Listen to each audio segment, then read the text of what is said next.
ഏത് ചർച്ചിൽ പോകണം, ഏത് മനോഭാവത്തിൽ പോകണം എന്ന ആ സന്ദേശത്തിന്റെ മൂന്നാം ഭാഗമാണ്. Today we are going to listen the third part of what we were listening in the previous weeks, that is about which church we are supposed to go to and with what attitude we have to go. आज जो संदेश हम बताने के लिए हमारे मन में जो प्रभु ने दिया वो है जो हमने पिछले 2 हफ्तों में सुना है, उसका तीसरा भाग और विषय ये है कि कौन से कलीसिया में हमें जाना चाहिए और हमारा मनसा कैसे होना चाहिए. ഇന്ന് ഇത് ഏത് ചർച്ചിൽ പോകണം എന്നതുമായുള്ള ബന്ധത്തിൽ നാം മനസ്സിലാക്കാൻ പോകുന്നത് അതിന്റെ subtitle right church and abnormal church.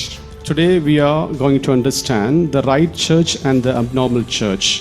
तो किस कलीसिया में जाना चाहिए, इस विषय का एक उपविषय हम समझ सकते हैं जो आज सोचने वाले हैं, सही कलीसिया और एब्नॉर्मल कलीसिया. നമ്മളെല്ലാം രൂപപ്പെട്ടതും ഈ അമ്മയുടെ ഗർഭപാത്രത്തിൽ നിന്ന് പുറത്തിറങ്ങിയതും നമ്മുടെ തല ആദ്യം രൂപപ്പെട്ടു, അതിനുശേഷം ശരീരം രൂപപ്പെട്ടത് കൊണ്ടാണ്. എന്നാൽ തിരിഞ്ഞെങ്ങാനും പോയിരുന്നെങ്കിൽ നമ്മൾ പുറത്തിറങ്ങിയില്ലായിരുന്നു. So we came out of the womb of our mother because our head was formed first and then the rest of the body part. If it was on the opposite, if it didn't happen so, we wouldn't be out of the womb of our mother. हम में से सभी लोग जब अपने माँ के कोख से जब निकले तो पहले हमारा सिर बाहर आया, फिर बाकी शरीर. ऐसा नहीं होता तो गड़बड़ हो जाता. ഈ ഓർഡർ ഒരിക്കലും തെറ്റരുത്. കാരണം ഹെഡാണ് ഗൈഡ് ചെയ്യുന്നത്, ബോഡി ഗൈഡ് ചെയ്തില്ല, ബോഡി ആ ഹെഡിനെ ഫോളോ ചെയ്യുകയുള്ളൂ. അതുകൊണ്ട് എപ്പോഴും ഗൈഡിങ് ഹെഡ് ഫസ്റ്റ് ആയിരിക്കണം, ഫോളോയിങ് ബോഡി നെക്സ്റ്റ് ആയിരിക്കണം. So you should never forget the order. The order is this, that the head goes first and then the body. तो ये क्रम जो है उसको कभी बिगड़ना नहीं चाहिए. सबसे पहले अगुवा करने वाला सिर, उसके बाद शरीर. शरीर कभी अगुवा नहीं करता है. ഇത് ആദത്തിൽ നിന്നുള്ള ഒരു മനുഷ്യപുത്രൻ രൂപപ്പെടുന്നതിന്റെ രംഗമാണ് എങ്കിൽ നാം ഇനി മനസ്സിലാക്കേണ്ടത് സ്വർഗസ്ഥ പിതാവ് ക്രിസ്തുവിൽ നിന്ന് ഒരു ദൈവപുത്രൻ രൂപപ്പെടുമ്പോൾ ഇതേപോലെ തന്നെ ആദ്യം തല രൂപപ്പെട്ടില്ലെങ്കിൽ അത് അബോർഷനിൽ അവസാനിക്കും. And through this display we understand how a son of Adam is developed. And if this is a process that took place in the development of sons of Adam, there is also a process in the development of sons of God where if the head is not firstly formed, there can be abortion. यदि आदम के पुत्र होने वाले उसके वंश के बारे में ऐसा प्रक्रिया है तो परमेश्वर के संतान होने वालों के लिए भी उनकी बढ़ोतरी की जो प्रक्रिया है वो ऐसी होना चाहिए. सबसे पहले सिर को बनना है. അല്ലാതെ പ്രാകാരത്തിന്റെ വേലിയിൽ നിന്നോ വിശുദ്ധ സ്ഥലത്തിന്റെ തുണിയിൽ നിന്നോ അല്ല കൂടാരം പണി ആരംഭിക്കേണ്ടത്. പകരം പെട്ടകത്തിൽ നിന്ന് വേണം കൂടാരം പണി ആരംഭിക്കാൻ, തലയിൽ നിന്ന് വേണം കൂടാരം പണി ആരംഭിക്കാൻ, ദൈവപുത്രന്മാരുടെ നിർമ്മാണം തുടങ്ങുവാൻ. It is not from the outer court nor from the holy place the construction of the spiritual man has to be begun, whereas it is from the holiest of holy place. आंगन के किसी वस्तु से या पवित्र स्थान के पर्दों से नहीं काम शुरू करने कहा, बल्कि संदूक से उस तंबू का काम शुरू करने कहा. क्योंकि आत्मिक काम भी, आत्मिक गर्भपात होना भी ऐसे ही होना चाहिए, सिर से होना है. റൈറ്റ് ചർച്ചിന്റെ പ്രത്യേകത, റൈറ്റ് ചർച്ച് നിത്യജീവന്റെ മൊഴികൾ അറിയിക്കുന്നതാണ്. ആ നിത്യജീവന്റെ മൊഴി അറിയിക്കുമ്പോൾ അതിന്റെ ഓർഡർ എങ്ങനെയാണ്? Head first, body next. The speciality of the right church is where true evangelization takes place, and the order is that the head first, then the organs, then the body next, then the body next. सही कलीसिया वही है जहाँ अनंत जीवन के शब्द, बातें वहाँ आती है और वहाँ पर यह है कि पहले सिर, उसके बाद में शरीर आता है. കാരണം ഹെഡാണ് ഗൈഡ് ചെയ്യുന്നത്, ബോഡി ആ ഹെഡിനെ ഫോളോ ചെയ്യുന്നതേ ഉള്ളൂ. In the right church, it is the head that leads and the body follow the head. सही कलीसिया में सिर अगुवाई देता है आगे चलकर और शरीर उसके पीछे आता है.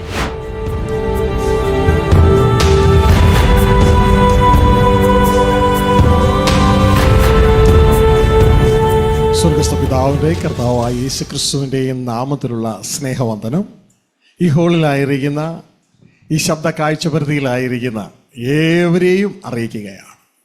Grace and peace from God our Father and the Lord Jesus Christ to all who are present in this hall and who are attending this ministry online. परमेश्वर की स्तुति हो। पिता परमेश्वर और उसके पुत्र प्रभु यीशु मसीह के नाम से आप सभी को प्यारा सलाम, जो इस हॉल में उपस्थित हैं और जो हमारी आवाज़ और सुन रहे हैं और देख पा रहे हैं, आप सबको। ഇന്ന് ദൈവം ഏൽപ്പിച്ച ആ സ്പെഷ്യൽ മാൻഡേറ്റിൽ ഏത് ചർച്ചിൽ പോകണം, ഏത് മനോഭാവത്തിൽ പോകണം എന്ന ആ ശുശ്രൂഷയുടെ ആ സന്ദേശത്തിൻ്റെ മൂന്നാം ഭാഗമാണ്.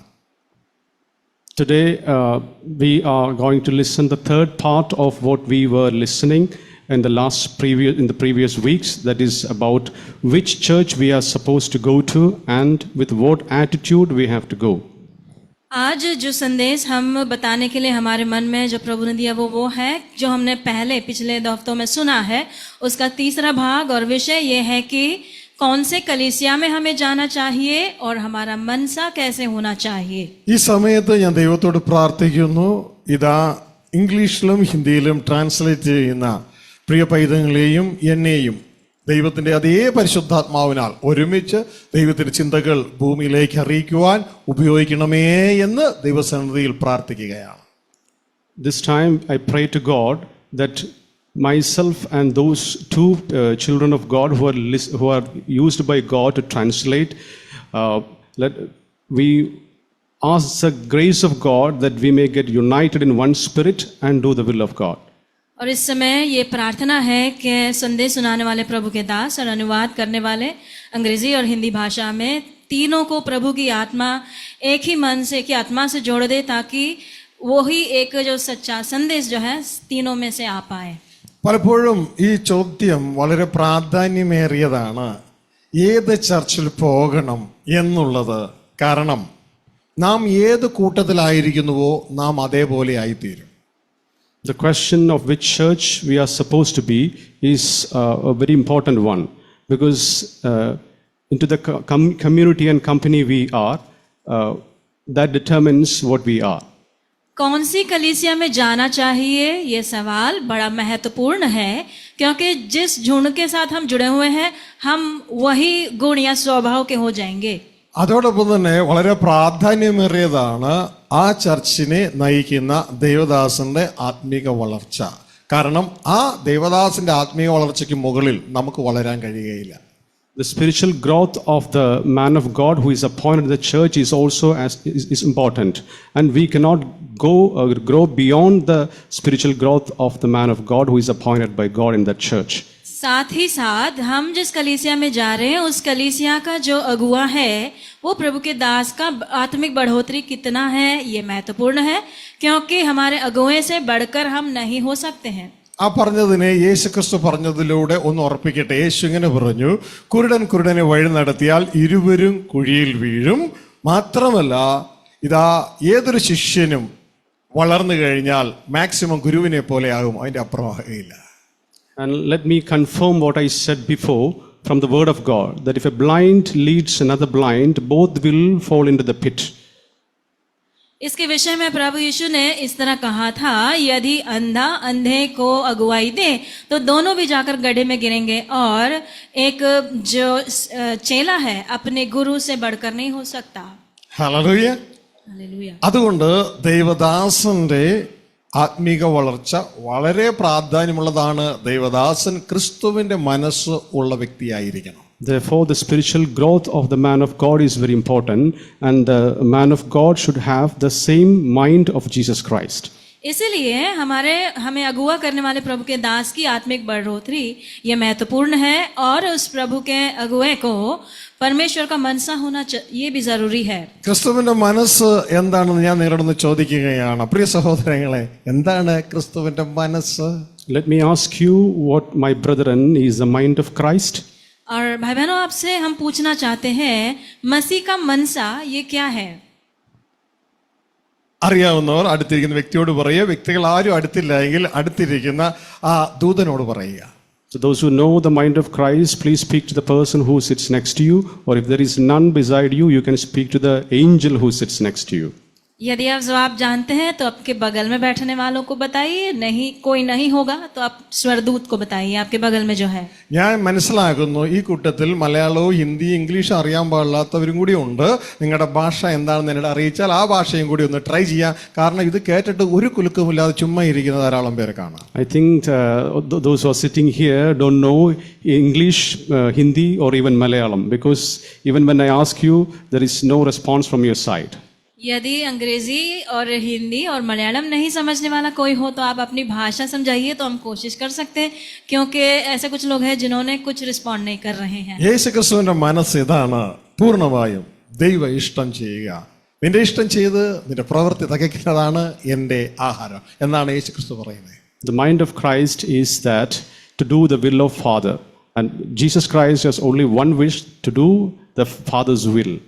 प्रभु यीशु का मन सा उस पिता की इच्छा पूर्ण तरह से पूरी करना है, और उसने कहा था मेरे भेजने वाले की इच्छा करना ही मेरा भोजन है। ഇന്ന് ഇത് ഏത് ചർച്ചിൽ പോകണം എന്നതുമായുള്ള ബന്ധത്തിൽ നാം മനസ്സിലാക്കാൻ പോകുന്നത് അതിന്റെ subtitle right church and abnormal church. Today we are going to understand the right church and the abnormal church. तो किस कलीसिया में जाना चाहिए, इस विषय का एक उप विषय हम समझ सकते हैं जो आज सोचने वाले हैं, सही कलीसिया और एबनॉर्मल कलीसिया। അത് ശരിയായ ചർച്ചാണെങ്കിൽ ശരിയായ സുവിശേഷീകരണം ഉണ്ടാകും, ശരിയല്ലാത്ത ചർച്ചാണെങ്കിൽ ശരിയല്ലാത്ത അബ്നോർമൽ സുവിശേഷീകരണം ഉണ്ടാകും. If a church is right, there will be right evangelization, and if the church is abnormal, the evangelization will also be abnormal. तो अगर कलीसिया सही हो तो सुसमाचार की फैलाने की उनकी कोशिश जो है वो सही रहेगा, नहीं तो नहीं रहेगा। ചർച്ച് എന്ന സ്ത്രീയിലൂടെയാണ്, മണവാട്ടിയിലൂടെയാണ് ക്രിസ്തു എന്ന മണവാളൻ ദൈവപുത്രന്മാരെ ജനിപ്പിക്കുന്നത്. It is through the bride, through the church, that the bridegroom Jesus Christ gives birth to his children. और कलीसिया जो एक महिला है या फिर दुल्हन है, वो प्रभु यीशु मसीह के द्वारा परमेश्वर के पुत्रों को जन्म देती है। ദൈവപുത്രന്മാരെ ജനിപ്പിക്കുന്ന പ്രോസസ്സിന്റെ പേരാണ് ഇവാഞ്ചലൈസേഷൻ. അതിനുവേണ്ടിയാണ് കുറച്ചു മുമ്പ് നിങ്ങളെ ദൈവത്തിന്റെ ആത്മാവിനിലൂടെ ഇൻവൈറ്റ് ചെയ്തത്.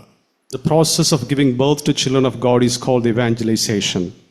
परमेश्वर के संतानों को जन्म देना, पैदा करना, इस प्रक्रिया को सुसमाचार फैलाना कहते हैं, जिसके लिए हमने पहले आपको न्योता दिया था। റൈറ്റ് ഇവാഞ്ചലൈസേഷൻ അല്ല എങ്കിൽ റൈറ്റ് ഫെർട്ടിലൈസേഷൻ നടക്കുകയില്ല. റൈറ്റ് ഫെർട്ടിലൈസേഷൻ നടക്കുകയില്ല എങ്കിൽ ഇടയ്ക്ക് വെച്ച് കുട്ടി ചത്തുപോകും. മാത്രമല്ല അമ്മയ്ക്കും അത് ഒരു ജീവിതത്തിൽ ഒരു ത്രെട്ടനിങ് ആയിരിക്കും.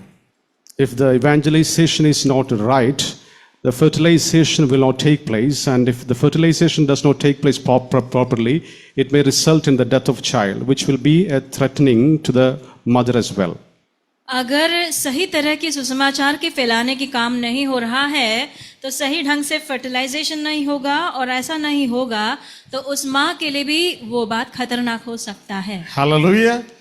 അതുകൊണ്ട് പ്രിയ സഹോദരങ്ങളെ, നമുക്ക് ഒരല്പമായിട്ട് ഫെർട്ടിലൈസേഷനെ കുറിച്ച്, ഗർഭധാരണത്തെ കുറിച്ച് ഒന്ന് പഠിച്ചിട്ട്, ഭൗതികമായി പഠിച്ചിട്ട് ആത്മീയ ഫെർട്ടിലൈസേഷനിലേക്ക് നമുക്ക് കടന്നു പോകാം. Therefore, my dear brethren, let us firstly study about the physical fertilization, then we can study about the spiritual fertilization. इस बात को अधिक अच्छे से समझने के लिए आइए हम सबसे पहले जो शारीरिक रीति से जो गर्भवती होती है वो प्रक्रिया के बारे में समझेंगे। നിങ്ങൾ എപ്പോഴും മനസ്സിലാക്കണം പ്രിയ സഹോദരങ്ങളെ, നിങ്ങൾ ബുദ്ധിയില്ലാത്തവരല്ല, നിങ്ങൾ എപ്പോഴും മനസ്സിലാക്കണം, ഒരു ഫെർട്ടിലൈസേഷൻ റൈറ്റ് ആയിട്ട് പോകണമെങ്കിൽ ആദ്യം തന്നെ ഹെഡ് ഫസ്റ്റ് ആയിരിക്കണം, ബോഡി അതിനെ ഫോളോ ചെയ്യണം, ബോഡി നെക്സ്റ്റ് ആയിരിക്കണം. My dear brethren, you are very intelligent, and you therefore have to understand about the right fertilization, where the head is first and the body is next to it. और भाई बहनों, आपको इस विषय के बारे में जानकारी होगी, आप लोग सब इसके बारे में समझ रखते हो। सही रीति से गर्भवती होने के लिए पहले सिर को प्रवेश करना होगा, उसके बाद बाकी शरीर। നമ്മളെല്ലാം രൂപപ്പെട്ടതും ഈ അമ്മയുടെ ഗർഭപാത്രത്തിൽ നിന്ന് പുറത്തിറങ്ങിയതും നമ്മുടെ തല ആദ്യം രൂപപ്പെട്ടു, അതിനുശേഷം ശരീരം രൂപപ്പെട്ടത് കൊണ്ടാണ്. എന്നാൽ തിരിഞ്ഞെങ്ങാനും പോയിരുന്നെങ്കിൽ നമ്മൾ പുറത്തിറങ്ങിയില്ലായിരുന്നു. So we came out of the womb of our mother because our head was formed first, and then the rest of the body part.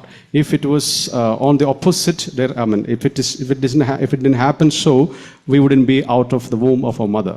हम में से सभी लोग जब अपने माँ के कोख से जब निकले तो पहले हमारा सिर बाहर आया, फिर बाकी शरीर. ऐसा नहीं होता तो गड़बड़ हो जाता. ഈ ഓർഡർ ഒരിക്കലും തെറ്റരുത്. കാരണം ഹെഡാണ് ഗൈഡ് ചെയ്യുന്നത്, ബോഡി ഗൈഡ് ചെയ്തില്ല. ബോഡി ആ ഹെഡിനെ ഫോളോ ചെയ്യുകയുള്ളൂ. അതുകൊണ്ട് എപ്പോഴും ഗൈഡിങ് ഹെഡ് ഫസ്റ്റ് ആയിരിക്കണം, ഫോളോയിങ് ബോഡി നെക്സ്റ്റ് ആയിരിക്കണം. So you should never forget the order. The order is thus that the head goes first and then the body.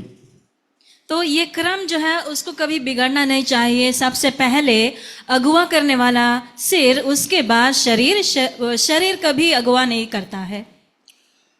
ഇനി ഒരല്പം സ്ക്രീനിലൂടെ നിങ്ങൾക്ക് കാര്യങ്ങൾ പഠിപ്പിക്കുവാനായിട്ട് ആഗ്രഹിക്കുകയാണ്. ഇവാഞ്ചലൈസേഷനും ഇതേ രീതിയിൽ പോയില്ല എങ്കിൽ വലിയ അപകടമാണ്. പലപ്പോഴും നിങ്ങൾ കേട്ടിട്ടുണ്ടാകാം, ഇതാ പ്രഗ്നൻസി നടന്നത് ട്യൂബിലായിരുന്നു, അതുകൊണ്ട് അത് അബോർട്ട് ചെയ്യപ്പെട്ടു പോയി. Often you might have heard that since the pregnancy took place in the tube, the baby was aborted, and which we are going to clearly understand from the picture which is displayed over the screen. और अब screen में जो चित्र यहाँ पर जो display किया है उससे हम इस बात को अधिक समझेंगे. आपने सुना होगा कि अगर प्रेगनेंसी ट्यूब में है तो वो पूर्ण तरह से कंप्लीट नहीं होगा शायद.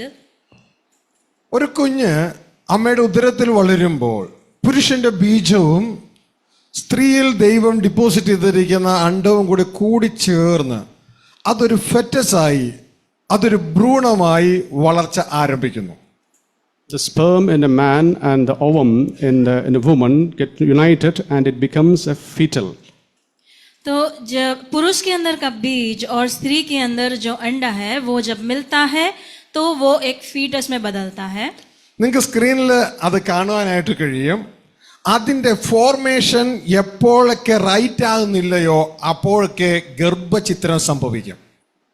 If the formation, the order is not right, there will be abortion. तो अगर ये सही रीति से ये दोनों मिलकर नहीं आए हैं तो वो गर्भ गिर सकता है. നിങ്ങൾക്ക് സ്ക്രീനിൽ ഈ കാര്യങ്ങളെ ഇപ്പോൾ കാണാനായിട്ട് കഴിയും. ഇവിടെ നിങ്ങൾക്ക് കാണാം, ആദ്യം തന്നെ പുരുഷന്റെ ബീജവും സ്ത്രീയുടെ അണ്ടവും കൂടി ചേർന്ന് ഇതാ ഒരു ഫെറ്റസ് രൂപപ്പെട്ടിരിക്കുകയാണ്. ആ ഫെറ്റസ് തുടർന്ന് ഡെവലപ്പ് ചെയ്തിട്ടാണ് ആ കുഞ്ഞായി രൂപപ്പെടുന്നത്. So a fetus is formed by the union of a man's sperm and the woman's ovum. And then it becomes a child. पुरुष के अंदर का बीज और स्त्री के अंदर के अंडा को मिलने के बाद फीटस जो बनता है उसके बाद से उस शिशु वहां से बढ़ने लगता है. ഇനി ശ്രദ്ധിക്കേണ്ട ഒരു കാര്യം, ആദ്യം ഡെവലപ്പ് ചെയ്യപ്പെടുന്നത് ശരീരഭാഗങ്ങളല്ല, കൈകാലുകളല്ല. ആദ്യം ഡെവലപ്പ് ചെയ്യപ്പെടുന്നത് തലയാണ്. Now you have to understand it is not the body parts or the organs in the body which are developed first, but what is developed first is the head. उस foetus में से सबसे पहले जो बनता है, जो रूप लेता है, वो सिर है, शरीर के दूसरे अवयव नहीं है. നിങ്ങൾക്ക് ഇവിടെ കാണാം, ഈ ഫെറ്റസ് ഇതാ ഡെവലപ്പ് ചെയ്യുന്നു. ആദ്യം തന്നെ ഇതാ ബ്രെയിനിന്റെ ഭാഗങ്ങളാണ് രൂപപ്പെടുന്നത്. ഇതാ അവിടെ എഴുതിയിരിക്കുന്ന ഒരു കാര്യം എന്ന് പറയുന്നത് the forebrain, midbrain and hindbrain. ഈ ബ്രെയിനിന്റെ 3 ഭാഗങ്ങൾ രൂപപ്പെട്ട് ഇതാ തുടർന്ന് ഇതാ ഒരു കമ്മ്യൂണിക്കേഷൻ സിസ്റ്റത്തിലൂടെ, നെർവസ് സിസ്റ്റത്തിലൂടെ ആ ചിന്തകൾ താഴേക്ക് വരാനുള്ള സെറ്റപ്പാണ് ആദ്യം ആ ബോഡിയിൽ, ആ ഫെറ്റസിൽ ഡെവലപ്പ് ചെയ്യുന്നത്. എംബ്രിയോ എന്ന് നമ്മൾ പറയും. And what is firstly formed in the fetus is the brain, the development of brain. That is, forebrain, midbrain and hindbrain are developed, from where the information is passed through a nerve which is also developed. उस foetus के अंदर मस्तिष्क का आगे का भाग, पिछला भाग और मध्य भाग, ये तीनों पहले बनने के बाद वे शरीर के दूसरे भागों के साथ वार्तालाप, कम्युनिकेट करने के लिए वो पहले बनते हैं फीटस के अंदर, और इसको हम एम्ब्रियो कहते हैं. തുടർന്നാണ് ഇതാ ആ ബ്രെയിൻ ഡെവലപ്പ് ചെയ്യുകയും ശരീരത്തിലെ മറ്റു ഭാഗങ്ങൾ രൂപപ്പെടുകയും ചെയ്യുന്നത്. Followed by that, the rest of the parts of the body are developed. इसके बाद शरीर के दूसरे अवयव अंग बन जाते हैं. ഇതിൽ ആദ്യത്തെ ഗർഭധാരണത്തിന്റെ ആദ്യത്തെ 2 ആഴ്ചകളാണ് ഇത് ഒരു ഭ്രൂണമായി ഒരു ഫെറ്റസ് ആയി രൂപപ്പെടുന്നത്. The first 2 weeks, this becomes a fetus. और जब स्त्री गर्भवती होती है पहले 2 हफ्तों के अंदर फीटस बनता है. തുടർന്ന് 3 മുതൽ 8 ആഴ്ച കൊണ്ടാണ് തല രൂപപ്പെട്ട് അതൊരു എംബ്രിയോണിക് ഗ്രോത്തിലേക്ക് കടന്നു വരുന്നത്. And taking 3 to 8 weeks, the embryonic is formed. और उसके बाद 3 से 8 हफ्तों के बीच में एम्ब्रियोनिक ग्रोथ होता है उसका. തുടർന്ന് 9 ആഴ്ച തുടർന്ന് ബർത്ത് വരെയും ഈ ശരീരത്തിലെ അവയവങ്ങൾ രൂപപ്പെടുകയും അത് ശക്തി പ്രാപിക്കുകയും അതിന് രൂപം പ്രാപിക്കുകയും ചെയ്യുകയാണ്. So in the 9th week, the organs in the body are developed and they get strengthened. 9वें हफ्ते से लेकर जब तक वो शिशु बाहर आता है माँ के कोख से, दूसरे अंग बढ़ते जाते हैं और वो शक्तिशाली होता है. ഇത് ആദത്തിൽ നിന്നുള്ള ഒരു മനുഷ്യപുത്രൻ രൂപപ്പെടുന്നതിന്റെ രംഗമാണ് എങ്കിൽ നാം ഇനി മനസ്സിലാക്കേണ്ടത് സ്വർഗസ്ഥ പിതാവ് ക്രിസ്തുവിൽ നിന്ന് ഒരു ദൈവപുത്രൻ രൂപപ്പെടുമ്പോൾ ഇതേപോലെ തന്നെ ആദ്യം തല രൂപപ്പെട്ടില്ലെങ്കിൽ അത് അബോർഷനിൽ അവസാനിക്കും. And through this display, we understand how a son of Adam is developed. And if this is a process that took place in the development of sons of Adam, there is also a process in the development of sons of God, where if the head is not firstly formed, there can be abortion. यदि आदम के पुत्र होने वाले उसके वंश के बारे में ऐसा प्रक्रिया है, तो परमेश्वर के संतान होने वालों के लिए भी उनकी बढ़ोतरी की जो प्रक्रिया है वो ऐसी होना चाहिए. सबसे पहले सिर को बनना है. ഇതുകൊണ്ടാണ് കർത്താവായ യേശു ക്രിസ്തു ഇതാ ലോട്ട് ഓഫ് സ്പിരിച്വൽ അബോർഷനെ കുറിച്ച് പറയുന്നത് മത്തായി 7:21, 22, 23 ഇതാ സ്പിരിച്വൽ അബോർഷന്റെ ഒരു വമ്പൻ കൂന തന്നെ നമുക്ക് കാണുവാൻ കഴിയും. In Matthew chapter 7, verse 21, 22, 23, we can see a heap of abortion. मत्ती 7, 21, 22, 23 में यीशु मसीह आत्मिक तौर से गर्भ गिरने की अवस्था के बारे में वहां उन्होंने कहा है. അവരൊക്കെ ഏതോ ചർച്ചിലെ മെമ്പേഴ്സ് ആയിരുന്നു. അവർ യേശുവിനെ കർത്താവായി സ്വീകരിച്ചവരാണ്, അഭിഷേകം പ്രാപിച്ചവരാണ്, രോഗികളെ സൗഖ്യമാക്കിയവരാണ്, ഭൂതങ്ങളെ പുറത്താക്കിയവരാണ്, പ്രവചന ശുശ്രൂഷ ചെയ്തവരാണ്. പക്ഷേ അവരെല്ലാം ആ സ്പിരിച്വൽ അബോർഷനിൽ കടന്നു വന്നു. യേശുക്രിസ്തു പറഞ്ഞു, ഞാൻ ഒരു കാലത്തും നിങ്ങളെ അറിഞ്ഞിട്ടില്ല, ഗെറ്റ് ഔട്ട്. എന്നെ കർത്താവേ കർത്താവേ എന്ന് പറയുന്ന ഏവനുമല്ല, എന്റെ പിതാവിന്റെ ഇഷ്ടം ചെയ്യുന്നവരാണ് സ്വർഗരാജ്യത്തിൽ പ്രവേശിക്കുന്നത്. They were also a part of the church, and they healed the sick in the name of Jesus. They cast out demons in the name of Jesus, and they prophesied in the name of Jesus. Even though they did so, they also underwent a spiritual abortion, because Jesus clearly told them that I never knew you, hence you depart from me. और वो लोग सब किसी कलीसिया के शायद सदस्य थे. वे यीशु मसीह के नाम से उन्होंने बड़े चमत्कार किए, दुष्ट आत्माओं को बाहर किया, रोगियों को चंगा किया, नबूवत किया, लेकिन उनके साथ आत्मिक गर्भ गिरने की अवस्था हुई, क्योंकि यीशु मसीह ने उनसे कहा, मुझसे दूर जाओ, मैं तुम्हें कभी नहीं जानता. मुझे प्रभु प्रभु कहने वाला नहीं, बल्कि मेरे पिता की इच्छा करने वाला स्वर्ग का राज्य में प्रवेश करेगा. എന്താണ് ഇതിന്റെ കാരണം സ്പിരിച്വൽ ഫെർട്ടിലൈസേഷൻ റൈറ്റ് ആയിട്ട് പോകാഞ്ഞത് കൊണ്ട് അവർക്ക് ആദ്യം ഡെവലപ്പ് ചെയ്യപ്പെട്ടത് ഹെഡ് അല്ല, അവർക്ക് ആദ്യം ഡെവലപ്പ് ചെയ്യപ്പെട്ടത് ബോഡിയാണ്. ഇതുകൊണ്ട് അവസാനം ഇതാ ന്യായാധിപനായ ക്രിസ്തു പറയുകയാണ്, ഹെഡിന്റെ ഇഷ്ടം നിങ്ങൾ ചെയ്യാത്തത് കൊണ്ട് സ്വർഗരാജ്യത്തിൽ പ്രവേശിക്കുവാൻ കഴിയുകയില്ല. As they underwent a spiritual abortion or spiritual fertilization did not take place properly, it was not the head which was formed in them firstly, but the organs. So Jesus said, I never knew you. So they did not do the will of God. उनका गर्भ धारण होना सही रीति से नहीं हुआ, इसलिए ही यीशु मसीह ने कहा, तुमने सिर की इच्छा नहीं की, इसलिए तुम स्वर्ग के राज्य कभी भी उसमें प्रवेश नहीं कर पाओगे. പ്രിയ സഹോദരങ്ങളെ, നിങ്ങൾക്ക് മനസ്സിലാക്കുവാൻ താല്പര്യമുണ്ട് എങ്കിൽ ഇതാ നിങ്ങൾക്ക് സ്ക്രീനിൽ കാണാം ഈ ഓരോ അവയവങ്ങളുടെ ഡെവലപ്മെന്റ്സിന്റെ ആ രീതി, അതിന്റെ ഓർഡർ നിങ്ങൾക്ക് സ്ക്രീനിൽ കാണാം. ആദ്യം തന്നെ ഡെവലപ്പ് ചെയ്യപ്പെടുന്നത് എന്താണ് എന്ന് നാം മനസ്സിലാക്കണം. അത് മനസ്സിലാക്കിയിട്ട് വേണം നമ്മൾ കാര്യങ്ങൾ മുന്നോട്ട് കൊണ്ടുപോകുവാൻ. If you want to understand it clearly, you can look at the picture where you can see a system and the order in which the organs are developed. And you should also see what is developed first. तो यदि इस प्रक्रिया को हम सही रूप से समझना चाहते हैं, स्क्रीन में हम उसमें उसके अलग अलग प्रक्रिया क्रम जो है वह हम समझ सकते हैं. ഇതാ ആദ്യം തന്നെ ഡെവലപ്പ് ചെയ്യപ്പെടുന്നത് ഹെഡാണ്.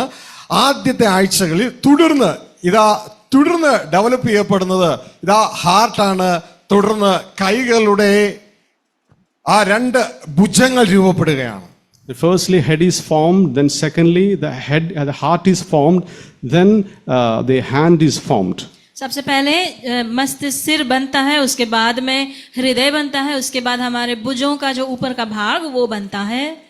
ഇതവിടെ സ്ക്രീനിൽ നിങ്ങൾക്ക് വീക്ക് 4 to 8, അതായത് 4 to 8 heart begins to beat and ആംസ് ബട്ട് അപ്പിയർ. എന്നാൽ 1 to 4 വീക്കിലാണ് തല ഡെവലപ്പ് ചെയ്യപ്പെടുന്നത്. ആദ്യ ഭാഗം ഡെവലപ്പ് ചെയ്യപ്പെടുന്നത് തലയാണ്. It is in the 5th week and the 6th week. 4 to 8. The 4th weeks, the heart and the hands are developed, whereas the head is formed in the 4th week.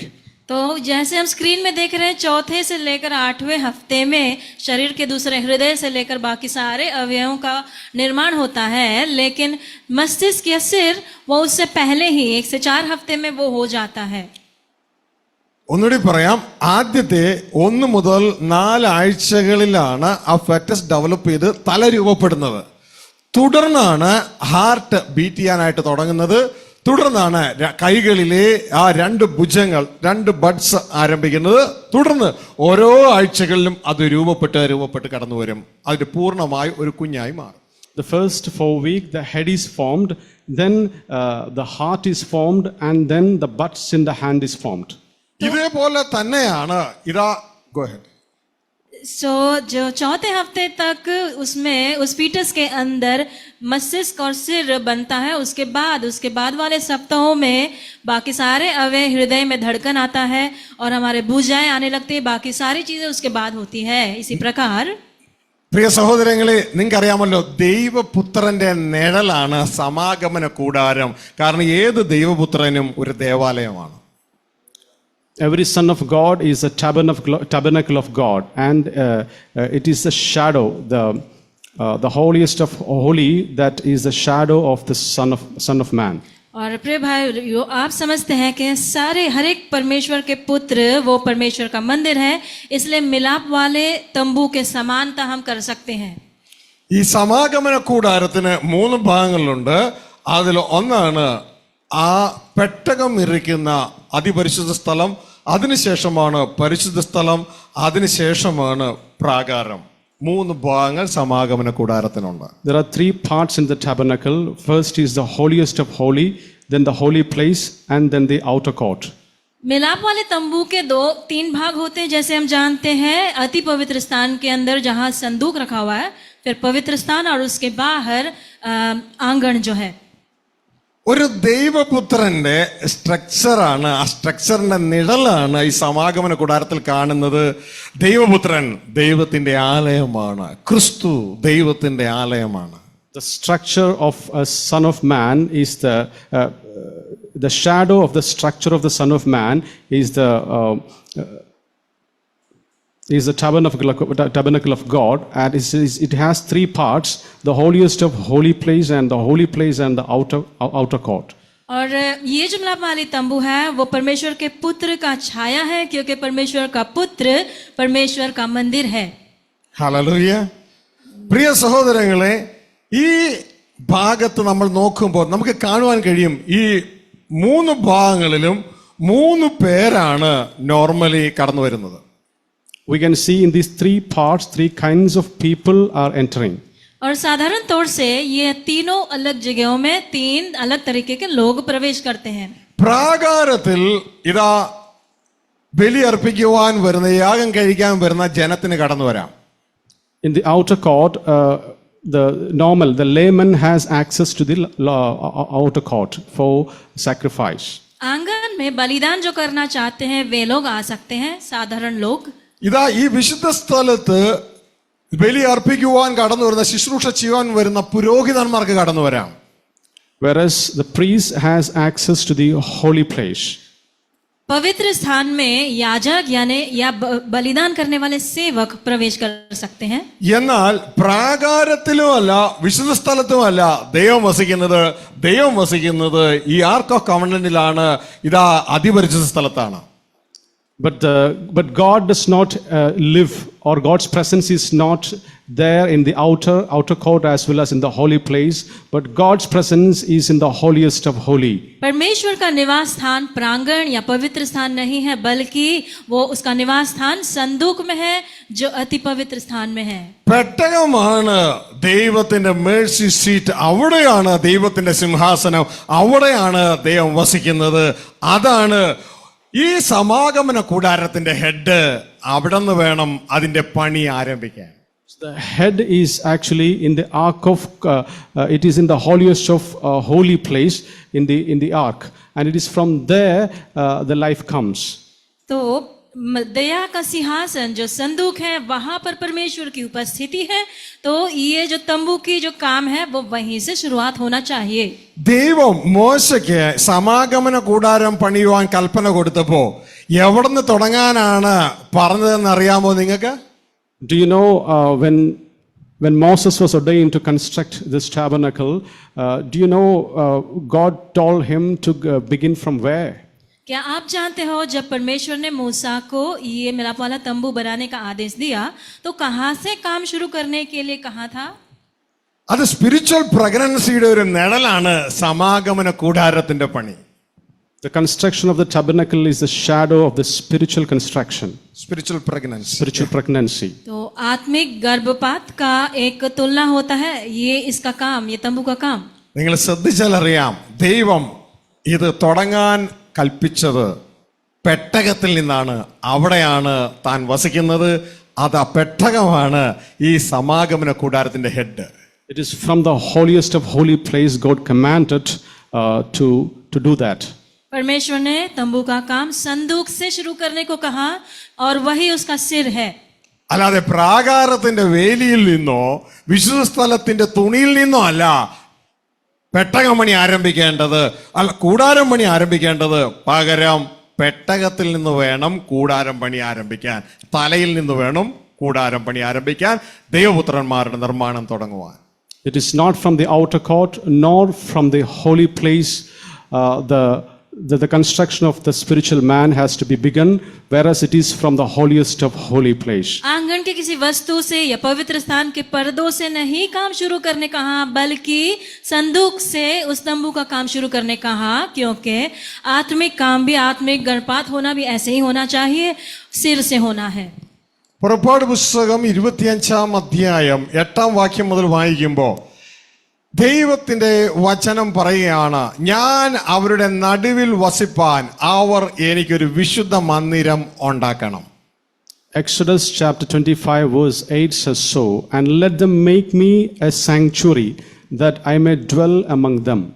निर्गमन 25 के 8 में इस तरह लिखा है, और वे मेरे लिए एक पवित्र स्थान बनाए, मैं उनके बीच निवास करूं। പ്രിയ സഹോദരങ്ങളെ ശ്രദ്ധിച്ചു കേൾക്കുക.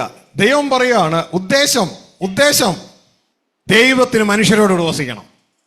ഹല്ലേലൂയ. ദൈവത്തിന് മനുഷ്യരോടുകൂടെ വസിക്കാൻ ഈ മനുഷ്യർ ഉണ്ടാക്കേണ്ടത് ഒരു വിശുദ്ധ മന്ദിരമാണ്.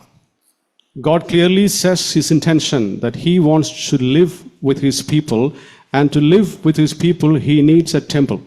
पवित्र स्थान बनाने का उद्देश्य क्या है? परमेश्वर लोगों के साथ निवास करना चाहता है। പ്രിയ സഹോദരങ്ങളെ, സ്വർഗത്തിലെ ദൈവം ദൈവപുത്രന്മാരെ ഒരുക്കുന്നതിന്റെ ഉദ്ദേശം എന്ന് പറയുന്നത് ദൈവത്തിന് നമ്മളോട് കൂടെ വസിക്കുവാൻ വേണ്ടിയാണെന്നുള്ള കാര്യം മറന്നു പോകരുത്. So don't forget that God the Father is trying to prepare us that we may be the children of God, and God wants to dwell in us. प्रिय भाई लोग, आप लोग इस बात को नहीं भूलिएगा कि परमेश्वर के संतानों को क्यों तैयार कर रहा है, क्योंकि परमेश्वर हमारे साथ में निवास करना चाहता है। വളരെ ശ്രദ്ധിച്ച് മനസ്സിലാക്കിയില്ലെങ്കിൽ ഈ കൺസ്ട്രക്ഷൻ നമ്മൾ നടക്കുകയില്ല. കാരണം നമുക്ക് മനുഷ്യരോടുകൂടെ വസിക്കാനാണ് നമ്മൾ ആഗ്രഹിക്കുന്നത്. നമ്മുടെ നാമം മഹത്വപ്പെടാനാണ് നമ്മൾ ആഗ്രഹിക്കുന്നത്. So we have to be very carefully understand about this construction that we often are likely to be with the people, and our desire is to be with the people. तो इस बांधकाम में हमें ध्यान देना है, क्योंकि हमारी मनसा कई बार हमारी इच्छा इंसानों के साथ जीने के लिए है. എന്നാൽ അങ്ങനെ ഒരു ചിന്തയാണ് നമുക്കെങ്കിൽ അടുത്ത ഫേസിലേക്ക് നമ്മൾ ഡിസ്ക്വാളിഫൈ ആകും. പകരം ദൈവം എന്നിൽ വസിക്കുകയും എന്നിലൂടെ ദൈവനാമം മഹത്വപ്പെടുകയും ചെയ്യണം എന്നുള്ള ആ റിയൽ ലെവലിലേക്ക് നാം കടന്നു വന്നെങ്കിൽ മാത്രമേ നമുക്ക് അടുത്ത ഫേസിലേക്ക് കയറി പോകാൻ പറ്റൂ, ദൈവരാജ്യത്തിലേക്ക് കയറാൻ പറ്റൂ. അല്ലെങ്കിൽ ഈ ലോകരാജ്യം കൊണ്ട് നമ്മൾ അവസാനിക്കും. So we get disqualified to enter into the next phase if our desire is to live with the men, whereas if we get qualified to enter into the next phase based on our desire to live with God. तो अगर हम ऐसे ही चाहेंगे कि अपने लिए नाम कमाएं और मनुष्यों के साथ रहें, तो हम डिस्क्वालीफाई हो जाएंगे. लेकिन अगर हम चाहते हैं कि परमेश्वर के नाम की महिमा के लिए हो, तो हम अगली स्तर में पहुंच पाएंगे. നമ്മൾ എന്ത് പ്രാർത്ഥിക്കണമെന്ന് കർത്താവായ യേശുക്രിസ്തു പറഞ്ഞു തന്നു. സ്വർഗസ്ഥനായ ഞങ്ങളുടെ പിതാവേ, അങ്ങയുടെ നാം മഹത്വപ്പെടണമേ, അങ്ങയുടെ രാജ്യം വരയണമേ, അങ്ങയുടെ തിരുനാമം സ്വർഗത്തിലെന്നപോലെ ഭൂമിയിൽ നിറവേറണമേ എന്നാണ് യേശു പഠിപ്പിച്ചത്. പക്ഷേ നമ്മൾ ഇന്ന് അങ്ങനെയല്ല. ലോകമക്കളെ, എൻ്റെ നാമം മഹത്വപ്പെടണമേ, എൻ്റെ ഇഷ്ടം നടക്കണമേ, എൻ്റെ ഇഷ്ടം എൻ്റെ ഹൃദയത്തിൽ എന്നതുപോലെ ഈ ഭൂമിയിൽ നടപ്പിലാക്കണമേ എന്നാണ് നമ്മളുടെ ആഗ്രഹം. നമ്മൾ മനുഷ്യന്റെ ഹൃദയത്തിൽ വളരുവാൻ ആഗ്രഹിക്കുന്നവരാണ്, നമ്മളുടെ മഹത്വം ആഗ്രഹിക്കുന്നവരാണ്. Jesus taught us how to pray. Our Father in heaven, hallowed be thy name. Thy kingdom come. Thy will be done on earth as it is in heaven. Instead, we are praying for our kingdom to establish. Let my kingdom come. Let my will be done. And that's what often our prayer. जब प्रभु ने हमें प्रार्थना करना सिखाया, तो इस प्रकार उसने कहा था कि हे हमारे पिता जो स्वर्ग में है, तेरा नाम पवित्र माना जाए, तेरी इच्छा जैसे स्वर्ग में है वैसे पृथ्वी में भी हो. लेकिन कई बार हम चाहते हैं कि हमारे लिए नाम कमाए, हमारी इच्छा जैसे मेरे दिल में है वैसे वो पूरा हो जाए, ऐसे कई बार हमारा मन है. ഇതിൽ ആദ്യത്തെ സ്റ്റെപ്പ് ദൈവം നമ്മളിൽ വസിക്കുകയാണ്. ദൈവപുത്രൻ എന്ന് പറഞ്ഞു കഴിഞ്ഞാൽ ദൈവം വസിക്കുന്നില്ല എങ്കിൽ അവൻ ദൈവപുത്രനേ അല്ല. അതുകൊണ്ട് ഇവിടെ പറയുന്നത്, ദൈവം പറയാണ്, സമാഗമന കൂടാരം ഉണ്ടാക്കാൻ ഓർഡർ കൊടുക്കുമ്പോൾ തന്നെ പറയാണ്, അതിന്റെ ഉദ്ദേശം ഞാൻ അവരിൽ വസിപ്പാൻ അവർ എനിക്കൊരു വിശുദ്ധ മന്ദിരം ഉണ്ടാക്കണം. God says that he needs a temple that he may live in them. And if God doesn't live in them, they are not the children of God. परमेश्वर जिसमें नहीं रहता वो परमेश्वर का पुत्र नहीं है. इसलिए परमेश्वर ने कहा वे मेरे लिए पवित्र स्थान बनाए ताकि मैं उनमें निवास करूं. അതിനുവേണ്ടി ദൈവം പറയുകയാണ്, ആദ്യം സമാഗമന കൂടാരത്തിന്റെ വേലി പണിയാനല്ല, സമാഗമന കൂടാരത്തിന്റെ തിരശീല പണിയാൻ വേണമല്ല, ആദ്യം ദൈവം പറയാണ് അതിന്റെ 10ാം വാക്യം, ഹദിര മരം കൊണ്ട് ഒരു പെട്ടകം ഉണ്ടാക്കണം, അവിടെ നിന്ന് വേണം തുടങ്ങാൻ. And God is not telling them to firstly construct the fence around the outer court or a cloth for the holy place. But in 25 verse 9 he says, according to 25:10 he says, and they shall make an ark of acacia wood, 2 cubits and a half shall be the length of thereof, and a cubit and a half the breadth thereof, and a cubit and a half the height thereof. परमेश्वर ने पवित्र स्थान बनाने के लिए जब आदेश दिया, तो ये नहीं कहा कि उस मिलाप वाले तंबू की बाड़ा बनाओ या उसके पर्दे पहले बनाओ. उसने कहा सबसे पहले 25 के निर्गमन 25 के 10 में बबूल की लकड़ी से संदूक को बनाओ. ഹല്ലേലൂയ. ഈ പെട്ടകത്തിലാണ് ദൈവം വസിക്കുന്നത്. പെട്ടകമാണ് സമാഗമന കൂടാരത്തിന്റെ ഹെഡ്. അവിടെ നിന്നാണ് പണി ആരംഭിക്കുന്നത്. ഇതേപോലെ തന്നെ ഭൗതിക ഒരു മനുഷ്യൻ ഇതാ ഒരു സ്ത്രീയുടെ ഉള്ളിൽ രൂപപ്പെടുമ്പോൾ, ആ ഫെറ്റസ് ഡെവലപ്പ് ചെയ്യപ്പെട്ട് ഇതാ അതൊരു കുഞ്ഞായി വരുമ്പോൾ ആരംഭിക്കുന്നത് തലയിൽ നിന്നാണ്. തലയിൽ നിന്ന് ആരംഭിക്കുന്നില്ല എങ്കിൽ അത് നഷ്ടപ്പെട്ടു പോകാൻ ഇടയാകും. In the Ark of Covenant, the head, God is first. And likewise in the construction of spiritual children, and in the physical construction as well, it is the head that is formed in the fetus, then comes the body parts. Hence the birth takes place easily. परमेश्वर निवास करता है उस संदूक के अंदर, इसीलिए और वो सिर है. इसी प्रकार एक स्त्री के अंदर पहले जैसे सिर या मस्तिष्क पहले फॉर्म होता है फीटस के अंदर, आत्मिक बात भी कुछ ऐसे ही होना जरूरी है. നമുക്ക് സ്ഥിരം ഞാൻ കേൾക്കുവാനായിട്ട് കഴിയുന്നത് ഇതാ ഗർഭധാരണം നടന്നത് ട്യൂബിലാണ്, ട്യൂബിൽ ഗർഭധാരണം നടന്നത് കൊണ്ട് ഇതാ അത് കിട്ടുമോ എന്ന് അറിയത്തില്ല, പലപ്പോഴും അത് ലഭ്യമല്ല, ആ സ്ത്രീക്ക് തന്നെ ജീവന് തന്നെ ഒരു ഭീഷണിയായത് അവസാനിക്കാറുണ്ട്. Often we hear the pregnancy took place in the tube and which will threaten the mother and it may result in abortion as well. कभी कभी हमें ऐसा सुनने में आता है जब महिला गर्भवती हुई तो वो उसका गर्भ जो है वो फैलोपियन ट्यूब के अंदर है, इसके वजह से वो प्रेगनेंसी आगे जा नहीं सकता, या हुआ तो भी उस महिला के लिए वो खतरनाक हो सकता है. പ്രിയ സഹോദരങ്ങളെ, നിങ്ങൾ ഈ കാണുന്നത് സ്ത്രീകളുടെ ഉള്ളിൽ ദൈവം സെറ്റ് ചെയ്തിരിക്കുന്ന ഗർഭപാത്രവും ആ ഗർഭപാത്രത്തിലേക്ക് ഓവം കടന്നു പോരാനുള്ള ഫെലോപ്പിയൻ ട്യൂബും ഒക്കെയാണ് നിങ്ങൾ ഈ സ്ക്രീനിൽ കാണുന്നത്. So what you see is the structure, how God has designed to take place the birth. और महिलाओं के अंदर परमेश्वर ने गर्भवती होने के लिए जो सिस्टम बनाए वो आप स्क्रीन में देख पा रहे हैं. फेलोपियन ट्यूब के द्वारा ओवम या अंडा कोप में, यूट्रस में पहुंचता है, वूम में पहुंचता है. ഈ യൂട്രസിലാണ്, ഈ കാണുന്നതാണ് യൂട്രസ്, ഈ കാണുന്നതാണ് ഫെലോപ്പിയൻ നാളി, ഫെലോപ്പിയൻ ട്യൂബ്. ഈ യൂട്രസിന്റെ ഉള്ളിലാണ്, ഇതിന്റെ ലൈനിലാണ് യഥാർത്ഥത്തിൽ ആ ഫീറ്റസ് ആരംഭിക്കേണ്ടത്. പക്ഷെ അത് അവിടെ ആരംഭിക്കാതെ അത് ഈ ട്യൂബിന്റെ ഉള്ളിൽ ആരംഭിച്ചു കഴിഞ്ഞാൽ ഇതാ കുഞ്ഞ് വളരുമ്പോൾ ട്യൂബ് പൊട്ടുകയും അത് ആ സ്ത്രീക്ക് അപകടമായി തീരുകയും ആ കുഞ്ഞ് പൂർണ്ണ വളർച്ച എത്താതെ പലപ്പോഴും നശിച്ചു പോവുകയും ചെയ്യും. If it does not happen in the order, it may result in the death of child.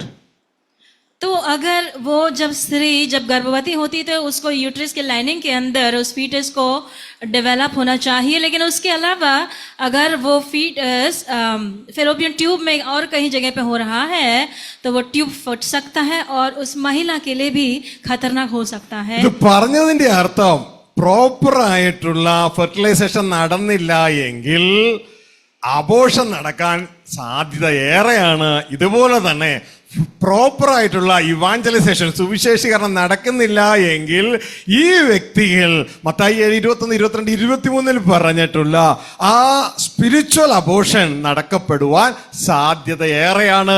ഇന്ന് സഭകളിൽ അത് നടന്നുകൊണ്ടേയിരിക്കുകയാണ്, പക്ഷെ മനുഷ്യർ തിരിച്ചറിയുന്നില്ല. Improper fertilization may lead to abortion.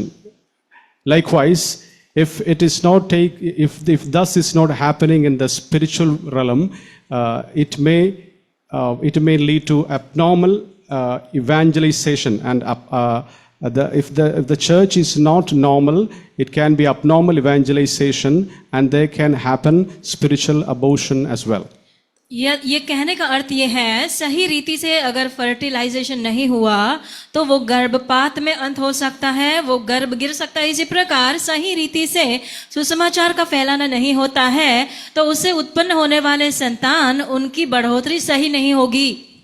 ഇത് പ്രകാരം നിങ്ങൾ ഇപ്പോൾ ചോദിക്കുകയാണ് ഏത് ചർച്ച് ഞാൻ തിരഞ്ഞെടുക്കണമെന്ന് ചോദിച്ചു കഴിഞ്ഞാൽ പറയേണ്ട സിസ്റ്റം ഇതാണ്: റൈറ്റ് ഫെർട്ടിലൈസേഷൻ, റൈറ്റ് ഇവാഞ്ചലൈസേഷൻ നടക്കുന്ന ചർച്ച് നിങ്ങൾ തിരഞ്ഞെടുത്തില്ല എങ്കിൽ നിങ്ങൾക്ക് ജീവിതകാലം മുഴുവൻ ഒരു പ്രാർത്ഥനക്കാരനായും പ്രാർത്ഥനക്കാരത്തിയായോ ഒരു അഭിഷിക്തനായൊക്കെ നടക്കാം, പക്ഷെ അവസാനം നിങ്ങൾ അബോർട്ട് ചെയ്യപ്പെട്ടു പോകും. മത്തായി 7:21, 22, 23 പറയുന്നത് പോലെ. As Gospel of Matthew 7:27, verse 21, 20 to 23 says, if you don't choose the right church, and if the church that does not give you the right evangelization, you may also get aborted. सही कलीसिया कौन सा है? इसका उत्तर यह है कि जहां सुसमाचार का फैलाना सही रीति से होता है, और अगर ऐसा नहीं होता है तो उसके द्वारा उत्पन्न होने वाले संतान तिरस्कार हो सकते हैं, जिस प्रकार मत्ती 7:21 से लेकर 23 में लिखा हुआ है. റൈറ്റ് ചർച്ചിന്റെ പ്രത്യേകത, റൈറ്റ് ചർച്ച് നിത്യജീവന്റെ മൊഴികൾ അറിയിക്കുന്നതാണ്. ആ നിത്യജീവന്റെ മൊഴി അറിയിക്കുമ്പോൾ അതിന്റെ ഓർഡർ എങ്ങനെയാണ്? Head first, body next. The speciality of the right church is where true evangelization takes place, and the order is that the head first, then the organs, and the body next, then the body next. सही कलीसिया वही है जहां अनंत जीवन के शब्द, बातें वहां आती है, और वहां पर यह है कि पहले सिर, उसके बाद में शरीर आता है. കാരണം ഹെഡാണ് ഗൈഡ് ചെയ്യുന്നത്, ബോഡി ആ ഹെഡിനെ ഫോളോ ചെയ്യുന്നതേ ഉള്ളൂ. In the right church, it is the head that leads and the body follow the head. सही कलीसिया में सिर अगुवाई देता है आगे चलकर और शरीर उसके पीछे आता है। ഇതാ ഗലാത്യ സഭയിലെ ജനങ്ങൾ വീണ്ടും ജനിച്ചവരാണ്. പക്ഷേ അവർ ജനത്താൽ നയിക്കപ്പെടുന്നത് കണ്ടിട്ട്, ന്യായപ്രമാണത്താൽ നയിക്കപ്പെടുന്നത് കണ്ടിട്ട് ഇതാ പൗലോസ് അവരോട് പറയുകയാണ്, ക്രിസ്തു ദൈവപുത്രൻ നിങ്ങൾ ഉരുവാകുവോളം ഞാൻ വീണ്ടും പ്രസവവേദന അനുഭവിക്കുകയാണ്.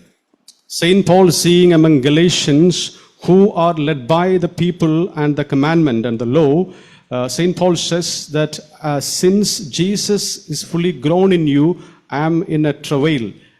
गलातियों की कलीसिया पत्री में पौलुस इस प्रकार कहता है गलातियों की कलीसिया के लिए, मसीह तुम में उत्पन्न होने के बाद तुम लोगों के उपदेश को सुनकर वापस व्यवस्था में गए हो, इसीलिए जब तक मसीह तुम में उत्पन्न हो मैं फिर गर्भवती की पीड़ा में हूँ. ഗലാത്യലേഖനം 4:19 ഇങ്ങനെ പറയാണ്, ക്രിസ്തു നിങ്ങളിൽ ഉരുവാകുവോളം ഞാൻ പിന്നെയും പ്രസവ വേദനപ്പെടുന്നവരായ എൻ്റെ കുഞ്ഞുങ്ങളെ. അതിന്റെ അർത്ഥം ദൈവപുത്രൻ നിങ്ങൾ ഉരുവാകുവോളം, ഒരു ഭ്രൂണമായി ആ ഹെഡ് ഡെവലപ്പ് ചെയ്ത് നിങ്ങളിൽ ഉരുവാകുവോളം ഞാനിതാ പ്രസവ വേദന അനുഭവിക്കുകയാണ്. ഇതാണ് ഒരു നല്ല ദൈവദാസന്റെ ഒരു പ്രത്യേകത. The quality of a good man of God is mentioned in Galatians chapter 4 verse 19. There it is said, my little children, of whom I am again in travail until Christ be formed in you. तो यहाँ गलातियों 4:19 में जिस तरह पौलुस कहता है, मैं तुम्हारे लिए वापस मैं जच्चा की पीड़ा में हूँ जब तक मसीह तुम्हें रूप न ले, ये बात एक सही उपदेशक या सही प्रभु के अगुवे का एक गुण है. ഹല്ലേലൂയ. ഒരു ദൈവപുത്രൻ, അതാണ് ക്രിസ്തു. ഇതിലാ ക്രിസ്തുവിന്റെ ഫസ്റ്റ് പാർട്ട് എന്ന് പറയുന്നത് ഉരുവാകുമ്പോൾ ആദ്യ പാർട്ട് എന്ന് പറഞ്ഞാൽ ക്രിസ്തുവിന്റെ തലയാണ്. ക്രിസ്തുവിന്റെ തല ആരാണെന്ന് നിങ്ങൾക്ക് അറിയാമോ? ക്രിസ്തുവിന്റെ തലയോ ദൈവം. The first part is Christ. And do you know who is the head of Christ? The head of Christ is God our Father. सबसे पहला भाग जो बनना चाहिए मसीह, और मसीह का सिर कौन है? वो परमेश्वर है. ഹെഡ് ആൻഡ് ബോഡി സിസ്റ്റം ആണ് നിങ്ങൾ സുവിശേഷീകരണത്തിൽ ഉപയോഗിക്കുന്നതെങ്കിൽ നിങ്ങളുടെ സുവിശേഷീകരണത്തിൽ നല്ല റിസൾട്ട് നിങ്ങൾക്ക് കിട്ടുവാനായിട്ട് ഇടയാകും. അല്ല, body first and head follows എന്ന സിസ്റ്റം ആണെങ്കിൽ പ്രിയ കുഞ്ഞുങ്ങളെ, നിങ്ങളുടെ സുവിശേഷീകരണം ഈ ഫെലോപ്യൻ നാളിയിൽ ഇതാ കുഞ്ഞുണ്ടായതുപോലെ കിട്ടിയാ കിട്ടി, പോയാ പോയി എന്നതുപോലെ ആയിരിക്കും. The right evangelization is when the head first and the body follows. And in the churches where head follows head first and the body next, there will be true evangelization and there will be true birth as well. Whereas if it does not so, there can be abortion. सही सुसमाचार के फैलाने में यही होता है. सबसे पहले यदि हम सिर के बारे में बोले, फिर शरीर के बारे में बोले, तो फिर वो सही जन्म में उत्पन्न वो अंत हो सकता है, नहीं तो फिर फेलोपियन ट्यूब में जन्म पैदा होने वाला उस फीटस की तरह हो सकता है. ചില സുവിശേഷീകരണ വേളയിൽ ഇതാ ഹെഡേ ഇല്ല, ബോഡി മാത്രമേ ഉള്ളൂ. അങ്ങനെയുള്ളത് ഒരെണ്ണം പോലും ഇതാ അതിന്റെ ലക്ഷ്യത്തിലേക്ക് എത്തത്തില്ല. ഇതുകൊണ്ടാണ് കർത്താവ് യേശു പറഞ്ഞു, എന്നെ കർത്താവേ എന്ന് പറഞ്ഞത് കൊണ്ട് ആരും സ്വർഗരാജ്യത്തിൽ പ്രവേശിക്കത്തില്ല. എന്റെ ഹെഡിന്റെ പിതാവിന്റെ ഇഷ്ടം ചെയ്തെങ്കിൽ മാത്രമേ സ്വർഗരാജ്യത്തിൽ പ്രവേശിക്കാൻ കഴിയുകയുള്ളൂ. In some churches we see only the body, not the head. That's why Jesus says, if you call me Lord, Lord, and you will not enter into the kingdom, but the entry into the kingdom is only for those who do the will of God. कई बार सुसमाचार की घोषणा में हम देखते हैं वे सिर्फ शरीर के बारे में कह रहे हैं, सिर के बारे में नहीं कह रहे. तो ऐसे इसके बारे में यीशु ने कहा कि मुझे प्रभु प्रभु कहने वाला नहीं, मेरे सिर या पिता की इच्छा करने वाला ही वहां पर प्रवेश करेगा. പ്രിയ സഹോദരങ്ങളെ, നമ്മൾ യേശുക്രിസ്തുവിനെ പ്രസംഗിക്കുന്നു. ഇതാ പൗലോസ് അപ്പോസ്തലൻ യേശുക്രിസ്തുവിനെ, ക്രൂശിക്കപ്പെട്ട യേശുക്രിസ്തുവിനെ പ്രസംഗിച്ചു. പക്ഷെ അവരുടെ സിസ്റ്റം ഒന്ന് നിങ്ങൾ മനസ്സിലാക്കുക. Head first, body follows. ആ സിസ്റ്റമാണ് അവർ ഇവാഞ്ചലൈസേഷനിൽ ഉപയോഗിച്ചത്. We also preach the gospel, and Saint Paul also preached the gospel that is about Jesus Christ. But the order that they followed was head first and then the body. हम प्रभु यीशु का प्रचार करते हैं. पौलुस ने भी कहा हम भी क्रूसित प्रभु यीशु का प्रचार करते हैं, लेकिन उन्होंने सबसे पहले सिर के बारे में कहा, फिर शरीर के बारे में. ഹെഡ് എന്ന് പറയുന്നത് ക്രിസ്തുവിന്റെ ഹെഡ്, ദൈവപുത്രന്റെ ഹെഡ് എന്ന് പറയുന്നത് സ്വർഗീയ പിതാവാണ്. ആ ദൈവപുത്രന്റെ ശരീരം എന്ന് പറയുന്നത് ആ ദൈവപുത്രനാണ്. The head of Jesus is God the Father and the body is Jesus Christ. मसीह का सिर परमेश्वर है, पिता परमेश्वर, और शरीर यीशु मसीह है. അതുകൊണ്ട് അവരുടെ ആ സുവിശേഷീകരണം, ബിബ്ലിക്കൽ സുവിശേഷീകരണത്തിന്റെ ഓർഡർ നമുക്ക് ശ്രദ്ധിച്ചാൽ മനസ്സിലാകും. ഇതാ അപ്പോസ്തലപ്രവൃത്തി 28:30 ഇങ്ങനെ പറയുന്നു, ഇതാ പൂർണ്ണ പ്രാഗൽഭ്യത്തോടെ വിഘനം കൂടാതെ ദൈവരാജ്യം പ്രസംഗിച്ചും, ഹെഡ് ഫസ്റ്റ്, ആൻഡ് കർത്താവ് യേശുക്രിസ്തുവിനെ കുറിച്ച് ഉപദേശിച്ചും പോകുന്നു, body follows. The right order you can see in Acts chapter 28 verse 31, preaching the kingdom of God and teaching the things concerning the Lord Jesus Christ with all boldness, none forbidding him. तो सही क्रम के बारे में यहाँ प्रेरित 28 उसके 31 में लिखा है, उन सब से मिलता रहा और बिन रोक टोक बहुत निडर होकर परमेश्वर का राज्य का प्रचार करता और प्रभु यीशु मसीह की बातें सिखाता रहा. ഹല്ലേലൂയ. ഈ ഒരു ഓർഡർ കറക്റ്റായിട്ട് നമ്മൾ നമ്മുടെ സുവിശേഷീകരണത്തിൽ മെയിൻറ്റെയിൻ ചെയ്താൽ നമ്മളുടെ സ്പിരിച്വൽ ഫെർട്ടിലൈസേഷൻ, ഇവാഞ്ചലൈസേഷൻ വളരെ നല്ല പുരോഗതിയിൽ നമുക്ക് ലഭിക്കാനായിട്ട് ഇടയാവും. Head first and body follows. Our evangelization will get progressed if we follow this order, the head first and then the body. यदि हमारा भी क्रम ऐसे ही रहे, पहले सिर के बारे में बोले फिर शरीर के बारे में, तो हमारे भी सुसमाचार फैलाने में सफल होंगे. കാരണം ദൈവത്തിന്റെ വചനം പറയുന്നു, ദൈവത്തിന്റെ സർവ്വസമ്പൂർണ്ണതയും ബോഡി രൂപത്തിൽ ക്രിസ്തുവിൽ വസിക്കുന്നു. അപ്പോൾ തന്നെ ദൈവത്തിന്റെ വചനം പറയുന്നു, ആ ബോഡി രൂപത്തിലുള്ള ക്രിസ്തുവിന്റെ തലയാണ് ദൈവം. The fullness of God is manifested in Jesus Christ. At the same time, the head of Jesus is God the Father.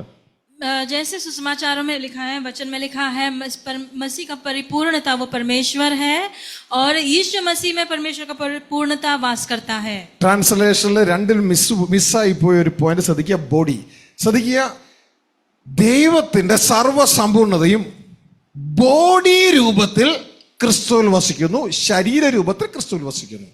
Colossians chapter 2 verse 9. Colossians chapter 2 verse 9 says, the fullness of God is manifested in the body. और यहाँ पर लिखा है कुलुस्सी 2:9 में लिखा है, परमेश्वर की परिपूर्णता मसीह यीशु में शारीरिक रूप में निवास करता है. शारीरिक रूप से മനസ്സിലാകുന്നുണ്ടോ? ശരീര രൂപത്തിൽ, ഇൻ ബോഡിലി ഫോം. അങ്ങനെയെങ്കിൽ യേശുക്രിസ്തു ദൈവത്തിന്റെ ശരീരമാണ് എങ്കിൽ യേശുക്രിസ്തുവിന്റെ തല ആരാണെന്ന് 1 Corinthians 11:3 പറയുന്നുണ്ട്. ക്രിസ്തുവിൻ തല ദൈവം. ഇതാണ് ഒരു ദൈവപുത്രൻ. 1 Corinthians chapter 11 verse 3 says, the head of Jesus is Father and Jesus is the body of the God the Father. तो यदि परमेश्वर ईश्वरत्व की परिपूर्णता मसीह यीशु में सदैव वास करता है, तो 1 कुरिन्थियों में ये भी लिखा है 11:3 में कि मसीह का सिर परमेश्वर है. ഹല്ലേലൂയ. ക്രിസ്തുവിൻ തല ദൈവം, ആ ദൈവത്തിന്റെ ശരീരമാണ് ക്രിസ്തു. ഇതാണ് ഒരു ദൈവപുത്രൻ. The Son of God is formed in this order. The head of Jesus is God the Father and the body of God the Father is Jesus Christ. तो ऐसा है, रूप सिर जो है वो मसीह है और जो बाकी शरीर है वो मसीह है. ഇത് തന്നെയാണ് നമ്മളുടെ രൂപം. നമ്മൾ ആ ക്രിസ്തു ആകുന്ന ശരീരത്തിലെ അവയവങ്ങളാണ്. ഇതെല്ലാം കൂടി ചേർന്നിട്ടാണ് ദൈവത്തിന്റെ ആലയം. The structure is same in us as well. We are the organs of the body of Christ and the head of body, that is Jesus Christ, is God our Father. तो इसी प्रकार हम सब मसीह के शरीर के अवयव हैं और सिर पिता परमेश्वर है. ഹല്ലേലൂയ. ഈ ഒരു രൂപം നമ്മളിൽ രൂപപ്പെടണം. അതിൽ ആദ്യം ഹെഡാണ് വരുന്നത്, തുടർന്നാണ് ബോഡി വരുന്നത്. ആദ്യം ദൈവരാജ്യമാണ്, സ്വർഗീയ പിതാവാണ്, തുടർന്നാണ് ദൈവപുത്രനായ ക്രിസ്തു കടന്നു വരുന്നത്. ആ സുവിശേഷത്തിന്റെ ഓർഡർ തെറ്റാതെ നമ്മൾ അപ്പോസ്തലന്മാർ അറിയിച്ചതുപോലെ അറിയിക്കുന്നുവെങ്കിൽ നമ്മുടെ സുവിശേഷീകരണം വളരെ ഫ്രൂട്ട്ഫുള്ളായി തീരുവാനായിട്ട് ഇടയാകും. If the order of our evangelization is right, it will be fruitful. And the order is like this: God the Father is the head and his body is Jesus Christ and we are his organs. तो यदि हमारे सुसमाचार की घोषणा में यही क्रम अगर हम फॉलो करेंगे तो उसमें हम सफल होंगे कि सबसे पहले सिर जो पिता, फिर मसीह और उसके राज्य, और फिर उसके अव्यय जो है ബേബിച്ചായ മുന്നോട്ടേക്ക് വന്നേ.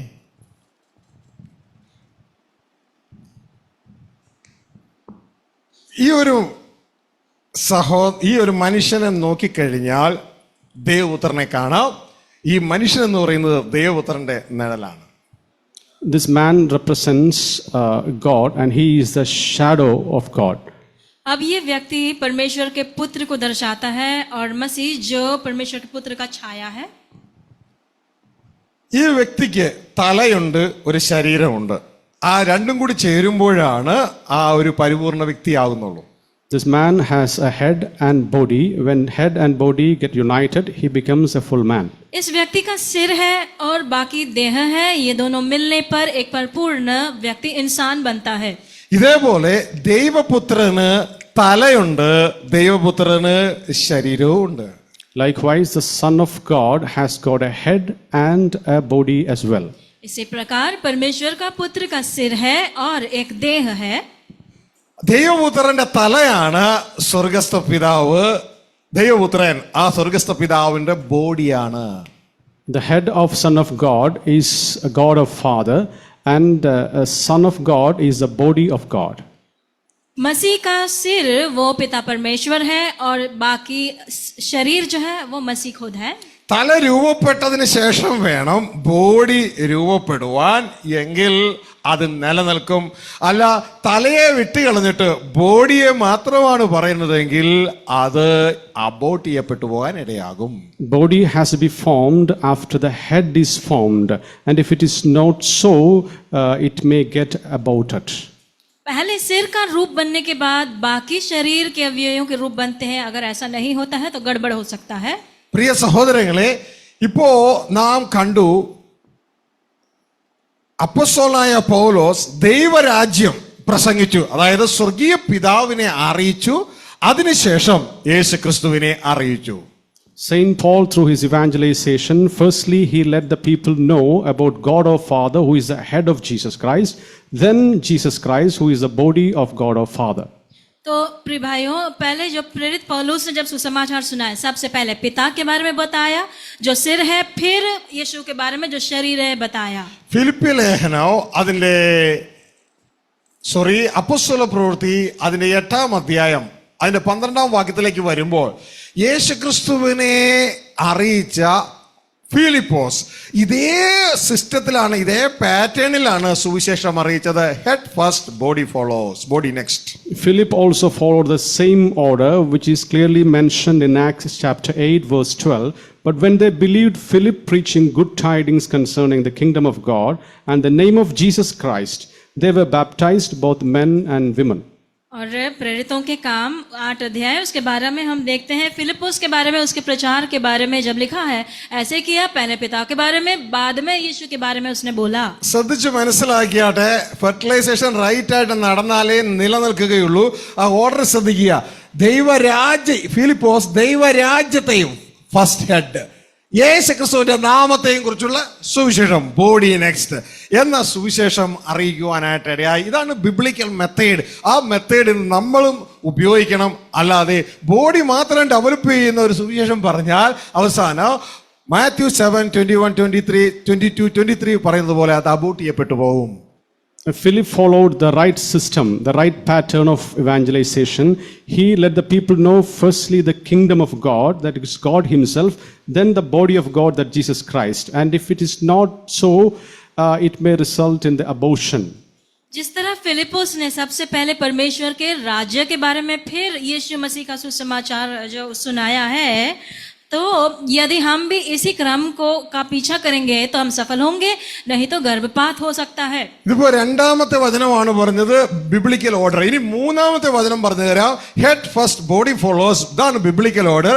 അപ്പോസ്തല പ്രവൃത്തി 20-ാം അധ്യായം 21-ാം വാക്യം മുതൽ നാം വായിക്കുമ്പോൾ, 20-ാം വാക്യം മുതൽ നമ്മൾ വായിക്കുമ്പോൾ, 20 മുതൽ വായിക്കുമ്പോൾ നമുക്ക് ഇത് വളരെ വ്യക്തതയോടെ കാണാം. The third pattern is mentioned in Acts chapter 20 verse 20-21.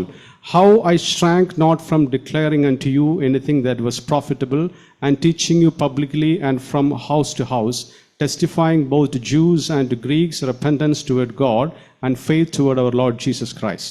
और तीसरा उदाहरण है ये बताने के लिए कि सुसमाचार के प्रचार में घोषणा में सबसे पहले सिर, फिर शरीर के बारे में बोलना है। वो है प्रेरितों का काम 20 उसका 20 और 21 में। वहां पे भी हम देखते हैं उन्होंने पहले परमेश्वर फिर यीशु मसीह के बारे में कहा है। ഹല്ലേലൂയ. നമ്മളോട് ഈ ഓർഡർ തെറ്റിക്കാൻ ആരാ പറഞ്ഞേ? അതുകൊണ്ടാണ് നമ്മൾ വലിയ ജോലി ചെയ്യുന്നു, നമ്മുടെ പ്രതിഫലം നഷ്ടപ്പെട്ടു പോകുന്നു. So who told us to follow, to make it disorder? That's why there is no profit for our work. हमने इस क्रम का सही रूप से पीछा नहीं किया, इसकी वजह से ही हमने बड़ी बड़ी बातें की है, लेकिन उसका फल बहुत छोटा रहा है। ഇവിടെ അവരെങ്ങനെയാണ് ഉപദേശിച്ചത്? 21-ാം വാക്യത്തിൽ എഴുതിയിരിക്കുന്നു, ദൈവത്തിങ്കിലേക്കുള്ള മാനസാന്തരം, ഹെഡ് ഫസ്റ്റ്, തുടർന്ന് യേശുക്രിസ്തുവിലുള്ള വിശ്വാസം, body next. So they follow the right order in Acts chapter 20-21. They followed firstly the repentance, that is the head, then the body, that is faith. तो यहाँ पर प्रेरितों के काम 20-21 में हम ये देखते हैं, उन्होंने सबसे पहले परमेश्वर की ओर मन फिराना, फिर प्रभु यीशु मसीह के बारे में कहा।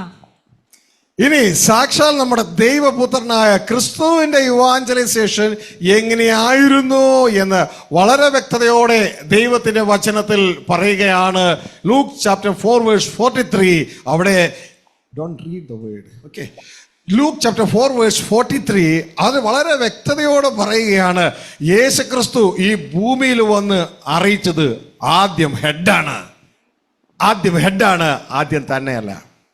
In Luke chapter 4:43 says the order that Jesus Christ followed when he was evangelizing. He firstly let the people know about God, that is the head.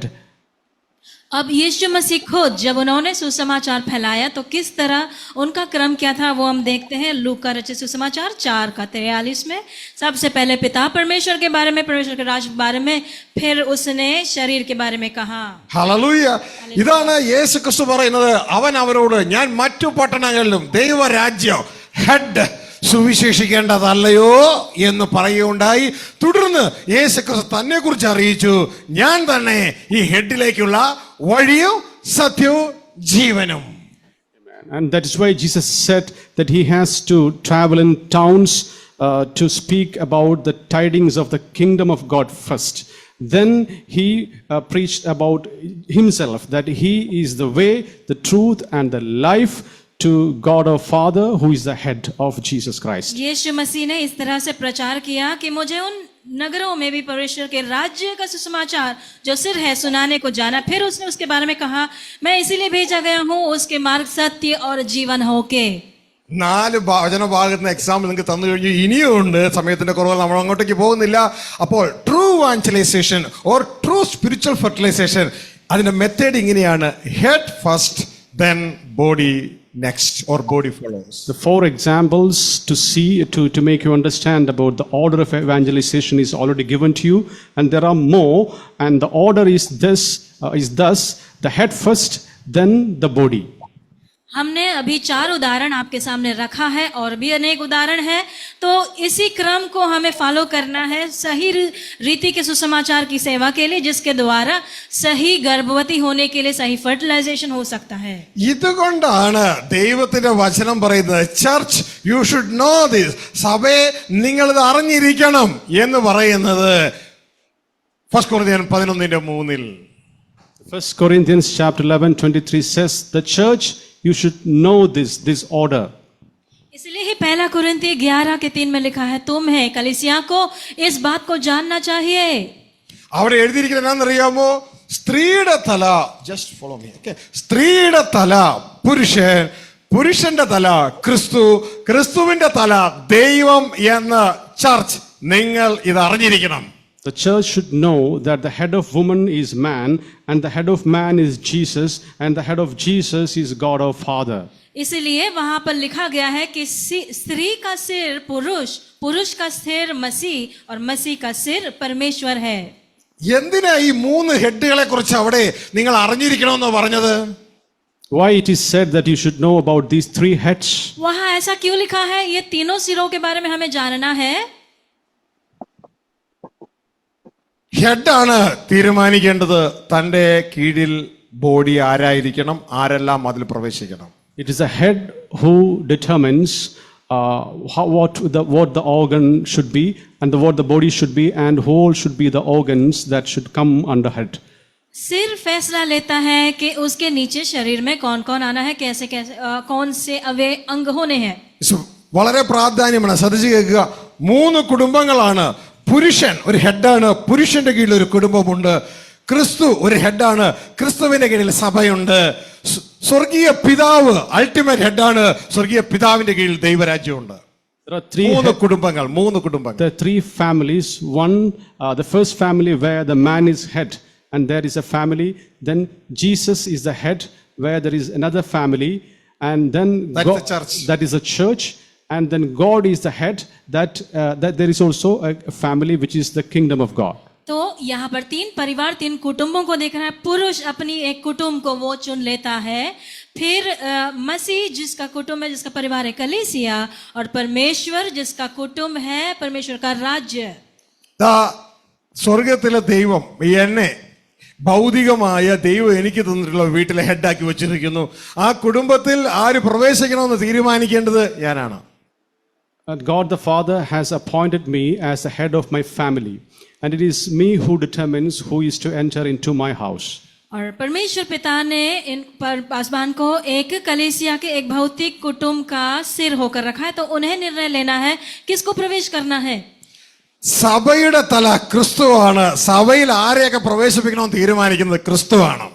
The head of the church is Christ, and it is Christ who determines and decides who should be in the church. इसी प्रकार कलीसिया का सिर जो मसीह है वो फैसला लेगा कि कलीसिया में किसे प्रवेश करना है.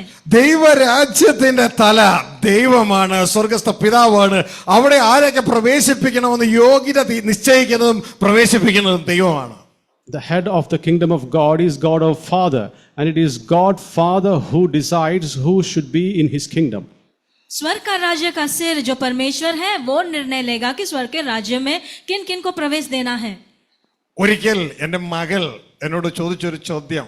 തൻ്റെ ഒരു കൂട്ടുകാരത്തിക്ക് ഈ വീട്ടിൽ വന്ന് ഓരോ ദിവസമോ 2 ദിവസമോ താമസിക്കണം. ഏതോ ഒരു ആവശ്യത്തിന് വേണ്ടി പപ്പ ഞാൻ ആ കൂട്ടുകാരത്തിയെ കൊണ്ടുവന്നോട്ടെ. Once my daughter asked for the permission of one of her friends that whether she can stay in my home. एक बार पासवान की बेटी ने उनसे ये बात मांगा कि उसकी एक दोस्त है जिसको 1 या 2 दिन के लिए इनके घर में आना था. ഞാൻ പെർമിഷൻ കൊടുത്തു. ആ മകൾ 2 ദിവസം വന്ന് താമസിച്ചിട്ട് കടന്നുപോയി. As I permitted her, the daughter came and stayed in her home for 2 days, and she left us. Paswan ने अनुमति दी और उनकी बेटी की दोस्त ने आकर 2 दिन रहकर चली गई. ഇതുപോലെ രക്ഷിക്കപ്പെടുന്നവരെ സഭയിൽ ചേർക്കുന്നത് ഞാനല്ല. രക്ഷിക്കപ്പെടുന്നവരെ നാൾതോറും സഭയിൽ ചേർക്കുന്നത് സഭയുടെ ഹെഡായ കർത്താവായ യേശു ക്രിസ്തുവാണ്. So it is not I who permit those who are saved to enter into the church, but it is Jesus Christ who permits those who are born again to enter into his church. इसी प्रकार उद्धार पाने वालों को कलीसिया से जोड़ने वाला पासवान नहीं है, बल्कि वो प्रभु यीशु मसीह है. Because he is the head. ക്രിസ്തുവാണ് സഭയുടെ തല, ഞാനല്ല. Because it is Christ who is the head of the church, it is not I. क्योंकि कलीसिया का सिर मसीह है, पासवान नहीं है. ഇതുകൊണ്ടാണ് അപ്പോസ്തലപ്രവൃത്തി 2:47 പറയുന്നത് കർത്താവ് രക്ഷിക്കപ്പെടുന്നവരെ ദിനംപ്രതി സഭയോട് ചേർത്തുകൊണ്ടിരുന്നു. This is why it is mentioned in Acts chapter 2 verse 47, praising God and having favor with all the people, and the Lord added to them day by day those that were saved. इसलिए ही प्रेरित 2:47 में लिखा है कि परमेश्वर ने जो उद्धार पाते थे प्रतिदिन उनको मिलाते रहा. കാരണം സഭയുടെ തല ക്രിസ്തുവാണ്. എന്നാൽ ഒരു വ്യക്തിയെ സ്വർഗരാജ്യത്തിൽ പ്രവേശിക്കുവാൻ തീരുമാനമെടുക്കുന്നത് ക്രിസ്തു അല്ല, സ്വർഗസ്ഥ പിതാവിന്റെ ഇഷ്ടം ചെയ്യുന്നവനെ അവിടെ പ്രവേശിക്കാൻ കഴിയുള്ളൂ.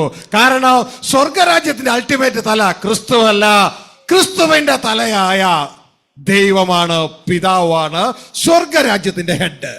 Christ being the head of the church permits those who are supposed to be in the church, whereas it is not Christ who decides who are supposed to be in the kingdom of God. it is allowed and it is decided by the head of Jesus, who is God the Father. कलीसिया में लोगों को मिलाने वाला वो प्रभु यीशु है, क्योंकि कलीसिया का सिर मसीह है, लेकिन स्वर्ग के राज्य में मिलाने वाला वो परमेश्वर खुद है, वो मसीह यीशु नहीं है. ഇതിനെ തെളിയിക്കുന്ന ഒരു വചനം നിങ്ങൾക്ക് അകത്ത് ഓർമ്മ വരുന്നുണ്ടോ? Do you get a word which tries to prove this? क्या आपको किसी वचन याद आता है इसके सबूत में? യേശുക്രിസ്തു പറയാണ് മത്തായി 7:21 എന്നെ കർത്താവേ കർത്താവേ എന്ന് പറയുന്ന ഏവനുമല്ല സ്വർഗരാജ്യത്തിൽ പ്രവേശിക്കുന്നത്, എന്റെ പിതാവിനെ ഇഷ്ടം ചെയ്യുന്നവരെ സ്വർഗരാജ്യത്തിൽ പ്രവേശിക്കുകയുള്ളൂ. മാത്രമല്ല സെബദി പുത്രന്മാരോട് പറയാണ്, അവിടുത്തെ സ്ഥാനങ്ങൾ നിങ്ങൾക്ക് വേണോ, നിങ്ങൾ എന്നോട് അപേക്ഷിക്കുന്നു, പക്ഷെ അത് എന്റെ കയ്യിലില്ല. അവിടുത്തെ തീരുമാനം എടുക്കുന്ന ആൾ ഞാനല്ല, അവിടുത്തെ തീരുമാനം എടുക്കുന്ന ആൾ പിതാവ്. അത് ആർക്കൊരുക്കിയിരിക്കുന്നു അത് അവർക്ക് കിട്ടും. In Matthew chapter 7 verse 21, Jesus says that it is not those who call Lord, Lord shall get the kingdom of God. It is those who do the will of God that get the kingdom of God. And also answer to the sons of Zebedee that who is supposed they wanted to sit at the left and right hand of Jesus Christ, and Jesus said, it is not I who decide who should sit on my left and right. It is God my Father who decides who is supposed to sit on my left and my right. यही बात प्रभु यीशु मसीह ने मत्ती 7:21 में कहा कि मुझे प्रभु प्रभु कहने वाला नहीं, बल्कि मेरे पिता की इच्छा करने वाले प्रभु के राज्य में, परमेश्वर के राज्य में प्रवेश करेगा. और जबदी के पुत्रों से ये भी कहा कि स्वर्ग के राज्य में स्थान देना ये मेरा फैसला नहीं है, क्योंकि दाएं बाएं में कौन बैठेगा वो मेरे पिता निर्णय करेगा. ഹല്ലേലൂയ. എന്റെ വീട്ടിലെ കാര്യം സ്വർഗത്തിലെ ദൈവം തീരുമാനിക്കാൻ എനിക്ക് അധികാരം തന്നിരിക്കുന്നു. സഭയിലെ കാര്യം തീരുമാനിക്കാൻ സ്വർഗത്തിലെ ദൈവം തന്റെ പുത്രന് അധികാരം കൊടുത്തിരിക്കുന്നു. എന്നാൽ സ്വർഗരാജ്യം, ദൈവരാജ്യത്തിലെ അൾട്ടിമേറ്റ് ഹെഡ് സ്വർഗസ്ഥ പിതാവാണ്. അതുകൊണ്ടാണ് യേശു പറയുന്നത്, അത് തീരുമാനിക്കുന്നത് ഞാനല്ല, എൻ്റെ സ്വർഗസ്ഥ പിതാവാണ്. ആ പിതാവിന്റെ ഇഷ്ടം ചെയ്യുന്നവരെ സ്വർഗരാജ്യത്തിൽ പ്രവേശിക്കുകയുള്ളൂ. അവിടുത്തെ സ്ഥാനങ്ങളും തീരുമാനിക്കുന്നത് ഞാനല്ല, അത് തീരുമാനിക്കുന്നത് സ്വർഗസ്ഥ പിതാവാണ്. ഇതാണ് ആ 3 ഹെഡ്, 3 കുടുംബങ്ങളാണ് എന്ന് നാം മനസ്സിലാക്കുക. God has permitted me, God has given me the authority to administer my house on the earth, whereas God the Father has appointed Jesus Christ to administer the church. Whereas what has to happen in the kingdom of God is to be decided by God the Father, and the entry to kingdom of God is only for those who do the will of God. और मेरे परिवार के बातों के लिए निर्णय लेना, फैसला लेना, वो अधिकार परमेश्वर ने मुझे दिया है. कलीसिया की बातों का फैसला लेना मसीह यीशु करता है, और परमेश्वर के राज्य के बारे में निर्णय वो पिता परमेश्वर खुद करता है. और कौन वहां प्रवेश करेगा? जो पिता परमेश्वर की इच्छा करता है वो. ഈ ഒരു വാക്യം, ഈ ഒരു സ്റ്റേറ്റ്മെന്റ് വായിച്ചുകൊണ്ട് നമ്മൾ അവസാനിപ്പിക്കുകയാണ്. Head of the earthly family is not woman but man. Head of the church where we are now is not man but Christ, but head of the kingdom of God where we are going to is not Christ but Christ's head, the heavenly Father. Bible calls him God of Christ. Ephesians chapter 1 verse 3. और इस बात को हम यहाँ पर screen में जो statement है उसको हम समझाना चाहते हैं कि इस पृथ्वी पर जो परिवार है उसका सिर पुरुष है, स्त्री नहीं है. कलीसिया का सिर, जहां पर हम कलीसिया में हम हैं, उसका सिर मसीह है. लेकिन परमेश्वर का राज्य का सिर वो पिता परमेश्वर है, जहां पर हमें जाना है. और बाइबल उस परमेश्वर को मसीह का परमेश्वर ऐसे कहता है एफेसियों 1:3 में. ശ്രദ്ധിക്കുക, ഭൂമിയിലെ കുടുംബത്തിന്റെ തല സ്ത്രീയല്ല, പുരുഷനാണ്. The head of the earthly family is not woman but man. इस पृथ्वी के परिवार का सिर पुरुष है, स्त्री नहीं है. ഹെഡ് ഓഫ് ദ ചർച്ച്, സഭയുടെ തല പുരുഷനല്ല, ക്രിസ്തുവാണ്. The head of the church is not man but it is Christ. कलीसिया का सिर कोई पुरुष नहीं है बल्कि मसीह है. എന്നാൽ head of the kingdom of God, ദൈവരാജ്യത്തിന്റെ തല, എങ്ങോട്ടേക്കാണോ നാം പോകുന്നത് ആ ദൈവരാജ്യത്തിന്റെ തല ക്രിസ്തുവല്ല, ക്രിസ്തുവിന്റെ തലയായ ദൈവമാണ്, സ്വർഗസ്ഥ പിതാവാണ്. The head of the kingdom of God is not Christ, it is God our Father. That's where we are marching to. और परमेश्वर के राज्य जिधर को हम जा रहे हैं वहां का सिर मसीह नहीं बल्कि परमेश्वर है. ബൈബിൾ ആ വ്യക്തിയെ, അതായത് സ്വർഗസ്ഥ പിതാവിനെ വിളിക്കുന്നു ഗോഡ് ഓഫ് ക്രൈസ്റ്റ്, ക്രിസ്തുവിന്റെ ദൈവം. The Bible calls that head the God of Christ. और उस व्यक्ति को बाइबल मसीह यीशु का परमेश्वर ऐसे कहा है. ഹല്ലേലൂയ. അപ്പോൾ പ്രിയ സഹോദരങ്ങളെ, ഇതാ നമ്മൾ ഒന്ന് മനസ്സിലാക്കുക, നമുക്ക് ജയിച്ചു മുന്നേറണമോ ആദ്യം തന്നെ ഇത് നമ്മൾ കാര്യമായിട്ട് എടുക്കുകയും മാത്രമല്ല ഈ പ്രിൻസിപ്പിൾ ഫോളോ ചെയ്യുന്ന ഹെഡ് ഫസ്റ്റ് ബോഡി നെക്സ്റ്റ് എന്ന് പറയുന്ന പ്രിൻസിപ്പിൾ ഫോളോ ചെയ്യുന്ന ചർച്ചകളിൽ നാം കടന്നു പോകുക. അങ്ങനെ കടന്നുപോയാൽ നമുക്ക് നമ്മളുടെ പാത്രത്തെ നേടുവാൻ കഴിയും. അല്ല എങ്കിൽ വഴിയിൽ വെച്ച് നശിച്ചു പോകുന്ന ഇതൊരു ഒരു ഫെറ്റസ് എന്നതുപോലെ നമ്മൾ ഗർഭചിത്രം സംഭവിക്കാനായിട്ട് ഇടയാകും എന്ന് ഓർപ്പിച്ച് ഈ ശുശ്രൂഷ അവസാനിപ്പിക്കുകയാണ്. My dear brethren, be careful of choosing the right church. Which is the right church? Where the head first and the body second. प्रिय भाइयों, हम इस बात को कहते हुए हमारे संदेश को समाप्त करना चाहते हैं. इसीलिए हमें जहाँ कौन से कलीसिया में जाना है, सुसमाचार सही रूप से कैसे होना है, जहाँ पर सिर के बारे में पहले बोला जाता है फिर शरीर. नहीं तो हमारे साथ इस प्रकार रास्ते में ही वो बीच बिगड़ जाता है, गर्भपात होने की अवस्था हो सकती है. ചുരുക്കി പറഞ്ഞാൽ ദൈവരാജ്യം പ്രസംഗിച്ച ക്രിസ്തുവിനെ അറിയിക്കുന്ന ചർച്ചിൽ പോവുക. ക്രിസ്തുവിനെ മാത്രം അറിയിക്കുന്ന ചർച്ചിൽ പോയി കഴിഞ്ഞാൽ അവസാനം കർത്താവ് ഇങ്ങനെ പറയും, എന്നെ കർത്താവേ കർത്താവേ എന്ന് പറയുന്നവനല്ല, എൻ്റെ തലയായ പിതാവിന് ഇഷ്ടം ചെയ്യുന്നവരെ സ്വർഗ്ഗരാജ്യത്തിൽ പ്രവേശിക്കുകയുള്ളൂ. In short, you have to attend the church where the kingdom of God is preached.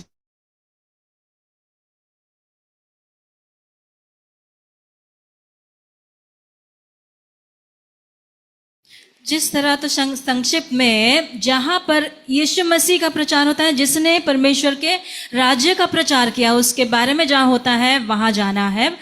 और अगर हम सिर्फ प्रभु यीशु के बारे में ही वहाँ प्रचार होता है तो प्रभु यीशु ने कहा जो मुझे परमेश्वर प्रभु कहता है वो नहीं प्रवेश करेगा प्रभु परमेश्वर के राज्य में.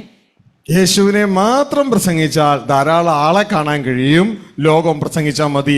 ദൈവരാജ്യം പ്രസംഗിച്ച് യേശുവിനെ അറിയിച്ചാൽ ആള് കുറയുവാൻ തുടങ്ങും. കാരണം അവിടെ സ്പിരിച്വൽ റിക്വയർമെന്റ് ഉണ്ട് എന്ന് മറന്നു പോകരുത്. There'll be many people where Jesus Christ is preached, and that's about the world. Where the kingdom of God is preached, you can see very little people. जहाँ सिर्फ यीशु मसीह का प्रचार होता है वहाँ बहुत भीड़ मिलेगी, क्योंकि वो संसार की बातें वहाँ पर प्रचार होती होगी. लेकिन परमेश्वर के राज्य के बारे में प्रचार करने वाले, यीशु के बारे में प्रचार करेंगे तो वहाँ कम लोग रहेंगे, क्योंकि वहाँ बहुत सारी आत्मिक बातों के बारे में भी प्रचार होगी. കണ്ണുകളടയ്ക്കാൻ പ്രാർത്ഥിക്കാം. സ്വർഗീയ പിതാവേ, നന്ദിയോടെ ഞങ്ങൾ അങ്ങേക്ക് സ്തോത്രം ചെയ്യുന്നു. ഞങ്ങൾ ഏത് ചർച്ച തിരഞ്ഞെടുക്കണമെന്ന് അങ്ങ് ഞങ്ങൾക്ക് പറഞ്ഞു തന്നതിനായി നന്ദിയോടെ സ്തോത്രം. ഹെഡ് ഫസ്റ്റ് ബോഡി നെക്സ്റ്റ് എന്നുള്ള ബിബ്ലിക്കൽ രീതിയിൽ ദൈവരാജ്യത്തെയും തുടർന്ന് യേശു ക്രിസ്തുവിനെയും കുറിച്ചുള്ള സുവിശേഷം അറിയിക്കുന്ന സഭകളിൽ ഞങ്ങൾ കടന്നു പോകുവാൻ ഞങ്ങൾക്ക് തന്ന ആഹ്വാനത്തിനായി നന്ദിയോടെ സ്തോത്രം ചെയ്യുന്നു. ഇത് കർത്താവേ അങ്ങയുടെ കുഞ്ഞുങ്ങൾക്ക് അല്പം കനമേറിയതാണ് എങ്കിലും എൻ്റെ അപ്പ അങ്ങ് ഇത് അങ്ങയുടെ മക്കൾക്ക് ലഘുവാക്കി കൊടുക്കണമേ എന്ന് പ്രാർത്ഥിക്കുന്നു. ഇവരുടെ സകല ആവശ്യങ്ങളുടെ മേലും അങ്ങ് കൂട്ടായിരിക്കണമേ. ഞങ്ങളുടെ ഏറ്റവും വലിയ ആവശ്യം ക്രിസ്തുവിൽ അങ്ങിൽ എത്തിച്ചേരുക, അബോർഷൻ നടക്കാതെ എത്തിച്ചേരുക എന്നുള്ളതാണ്. അതിന് ഞങ്ങളെ സഹായിക്കണമേ. ഈ ഹോളിലും ശബ്ദ കാഴ്ചപരിധിയിലും ഇപ്പോഴും തുടർന്നും അങ്ങേ ശ്രവിക്കുന്ന ഏവരെയും അങ്ങയുടെ കരങ്ങളിൽ ഏൽപ്പിക്കുന്നു. സർവരും അങ്ങ് അനുഗ്രഹിക്കപ്പെട്ട് ക്രിസ്തുവെ നാൾതോറും ധരിച്ച് ക്രിസ്തുവാകുന്ന തലയോളം വളർന്ന് ആ ദൈവത്തിന്റെ പൂർണ്ണതയിലെത്തി അങ്ങയുടെ മാറിലണയുവാൻ ഞങ്ങളെ അങ്ങ് സഹായിക്കണമേ. ശുശ്രൂഷയ്ക്കായി അങ്ങ് ഉപയോഗിച്ച ഇടതും വലതും നിൽക്കുന്ന രണ്ട് ചിറകുകൾ പോലെയുള്ള പ്രിയ കുഞ്ഞുങ്ങളെ അങ്ങയുടെ കരങ്ങളിൽ ഏൽപ്പിക്കുന്നു. ട്രാൻസ്ലേഷൻ ചെയ്യാൻ അങ്ങ് അവരെ ഉപയോഗിച്ചോലോ, അവരെയും അവരുടെ കുടുംബാംഗങ്ങളെയും സർവ്വത്തെയും അങ്ങ് അനുഗ്രഹിച്ചാട്ടെ. കൂടിയിരിക്കുന്ന കൃപയ്ക്കായി സ്തോത്രം. സർവ്വമഹത്വം അങ്ങേക്ക് യേശു ക്രിസ്തുവിൻ നാമത്തിൽ പിതാവേ. ഹല്ലേലൂയ. പ്രിയ സഹോദരങ്ങളെ, ദൈവം നിങ്ങൾ അനുഗ്രഹിക്കട്ടെ, സഹായിക്കട്ടെ. ഈ സന്ദേശം വീണ്ടും വീണ്ടും കേൾക്കുക. അല്പം നിങ്ങൾക്കൊരു കടികെട്ടിയാണ്, കാരണം നിങ്ങൾ ആദ്യമായിട്ടാണ് ഇത് മനസ്സിലാക്കുന്നത്. വീണ്ടും വീണ്ടും അങ്ങനെ തന്നെയോ എന്ന് തിരുവചനത്തിലൂടെ മനസ്സിലാക്കുക. ദൈവം നിങ്ങളെ എവരെ സഹായിക്കട്ടെ, കൂട്ടായിരിക്കട്ടെ. പ്രത്യേകിച്ച് ഓർപ്പിക്കുകയാണ്, അടുത്ത മാർച്ച് 4 തീയതി അല്ലേ? മാർച്ച് 4 തീയതിയാണ് അടുത്ത സ്പിരിച്വൽ റിട്രീറ്റ് എന്ന് ഓർപ്പിക്കുകയാണ്. നിങ്ങൾ കടന്നു വരിക. നിങ്ങളിലൂടെ അനേകരും കടന്നു വരാനായിട്ട് ഇടയാകട്ടെ. ദൈവം സഹായിക്കട്ടെ, കൂട്ടായിരിക്കട്ടെ. Praise the Lord, praise the Lord, price